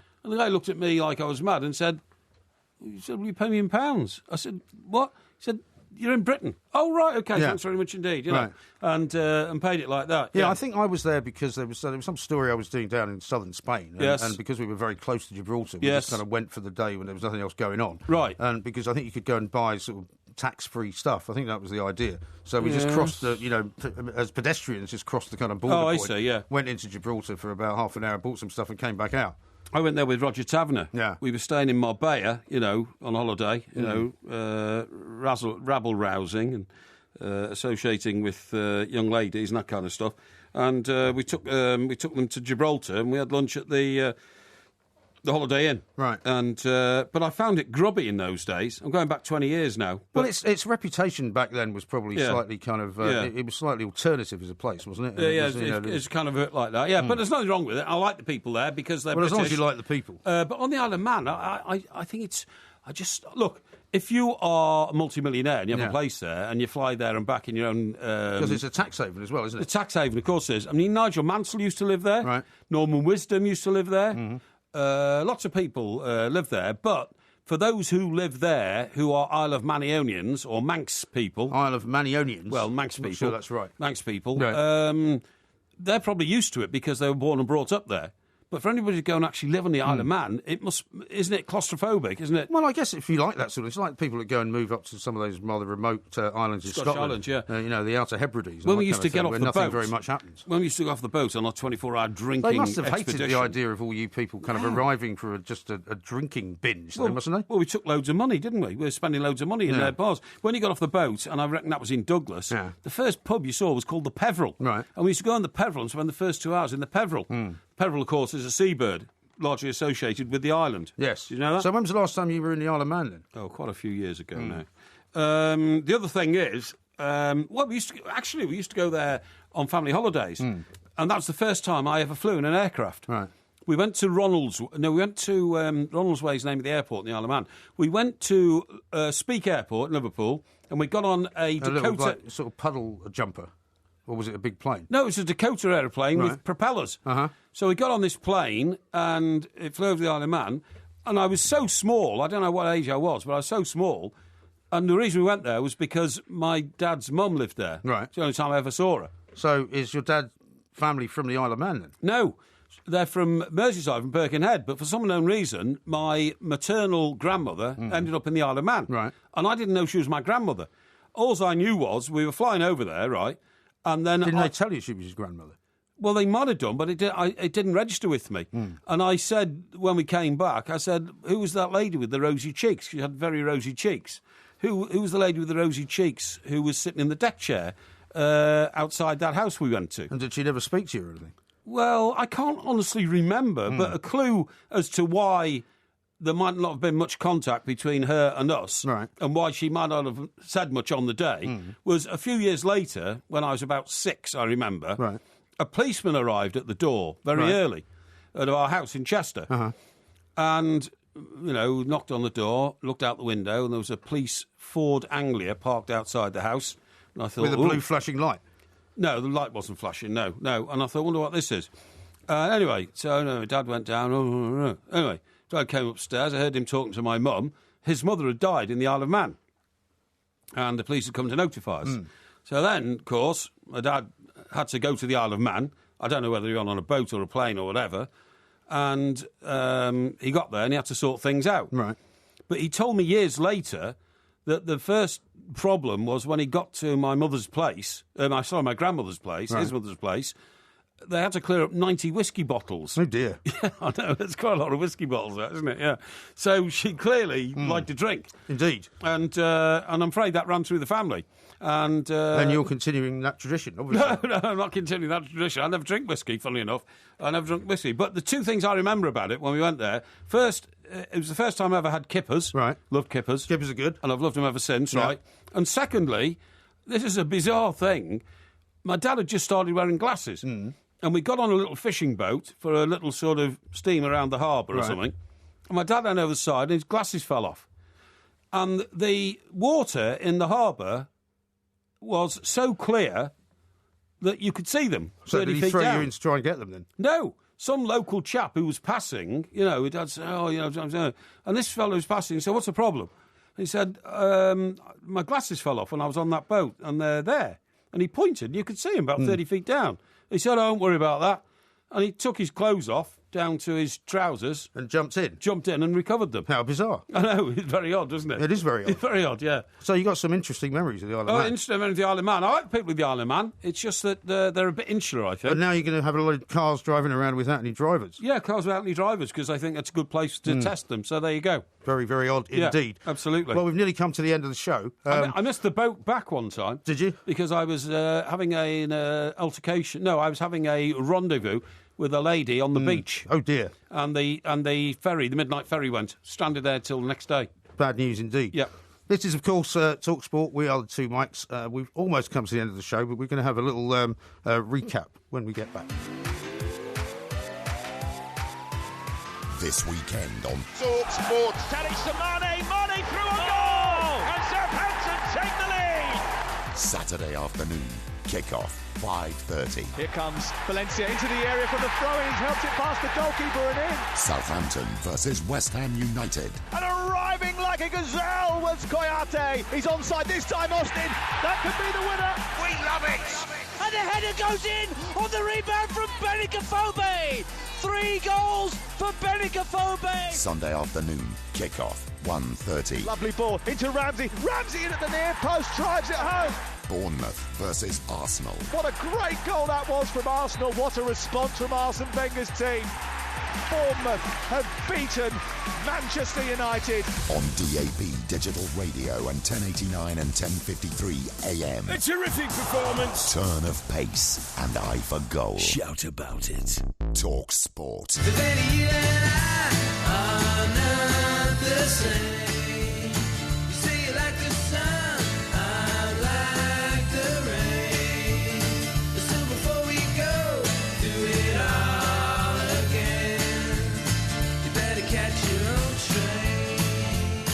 This is TalkSport. We are the two mics. We'll be at the Hen and Chickens later on tonight. We certainly will. There may well be a couple of tickets if you want to go and have a look on the website. I think there's 2 left now. Possibly 2 left if you've got time to pop over and have a look at the live DVD and then join us for a question and answer session. The Beethoven thing's still going on. Yeah. Ben says the question was, when did Beethoven start to go deaf? Yes. Not when the process that led to his deafness started. So he don't says, be sorry, Porky, ridiculous. but you are wrong. I am right. And Ian in Manchester says, I found this, and you were both wrong, according to Dr. Mirage. Yeah. He says buzzing noises and other sounds started at around 1796. Yeah. Deafness broke out in 1798. Thank you. And Beethoven had lost 60% of his hearing by 1801. Yeah, exactly. By 1816, he was completely deaf. Yeah, exactly. Well, Thank you very we'll much. have a little steward's inquiry, and it may well be that you get an extra point and you end up with 4.5, which Exactly. would not be bad at all. Exactly. That would give me a grade A in an A-level test. What, 4.5 out of 10? Yes. Are you joking? Well, is that why you think you got A's in all your exams when you were younger? But close to. I mean, in most cases, 4.5 out of 10 wouldn't give you a pass, never mind an A. No, I think you'll find it will. No, I don't think so. Right, now then, so that's for later on this evening, right? It is. The DVDs are still for sale, by the way, if you can't make it to the screening tonight. And where are they? They're at the twomics.co.uk, which is our website. You can always go to the Facebook page as well, where there's all kinds of stuff going on, lots of pictures and stuff like that. We should put some more pictures up of your youth as well, actually, if you can find any more, because people really enjoyed looking at those. Do they really? They do, yeah. And also a bit of tennis commentary has suddenly found itself on Two Mics TV. Commentary, that's down on Two Mics TV on YouTube as well, which somebody very cleverly put together your audio commentary with the actual pictures of the game, which works terribly well. Thank you very much, whoever that was. And we're going to Manchester on April the 9th. But we're not running the Manchester Marathon on April the 10th, but we will be at the Dance House on the Saturday evening of April the 9th. Looking forward to seeing you all there. Unless, of course, we can't find anywhere to stay, in which case we might be running around all night. This is TalkSport. We are the Two Mics. Look at the light! Don't forget to follow the Two Mics at the Two Mics on Twitter and on YouTube. Just look for Two Mics TV. More people pull sickies when they feel their job is more secure. Isn't that a disgraceful indication of human nature, that is? I'm sure that's true. Never had a day off in my life. When I was in... what do you mean you never had a day off in your life? Well, I had for like 7 months off. Yeah, I did have 7 months off when I was dying. But I mean, apart from that, I haven't had a day off. But then you didn't have the decency to die, so you came back that's right, and said, oh, I'm fine now. Yeah, that's right, yeah.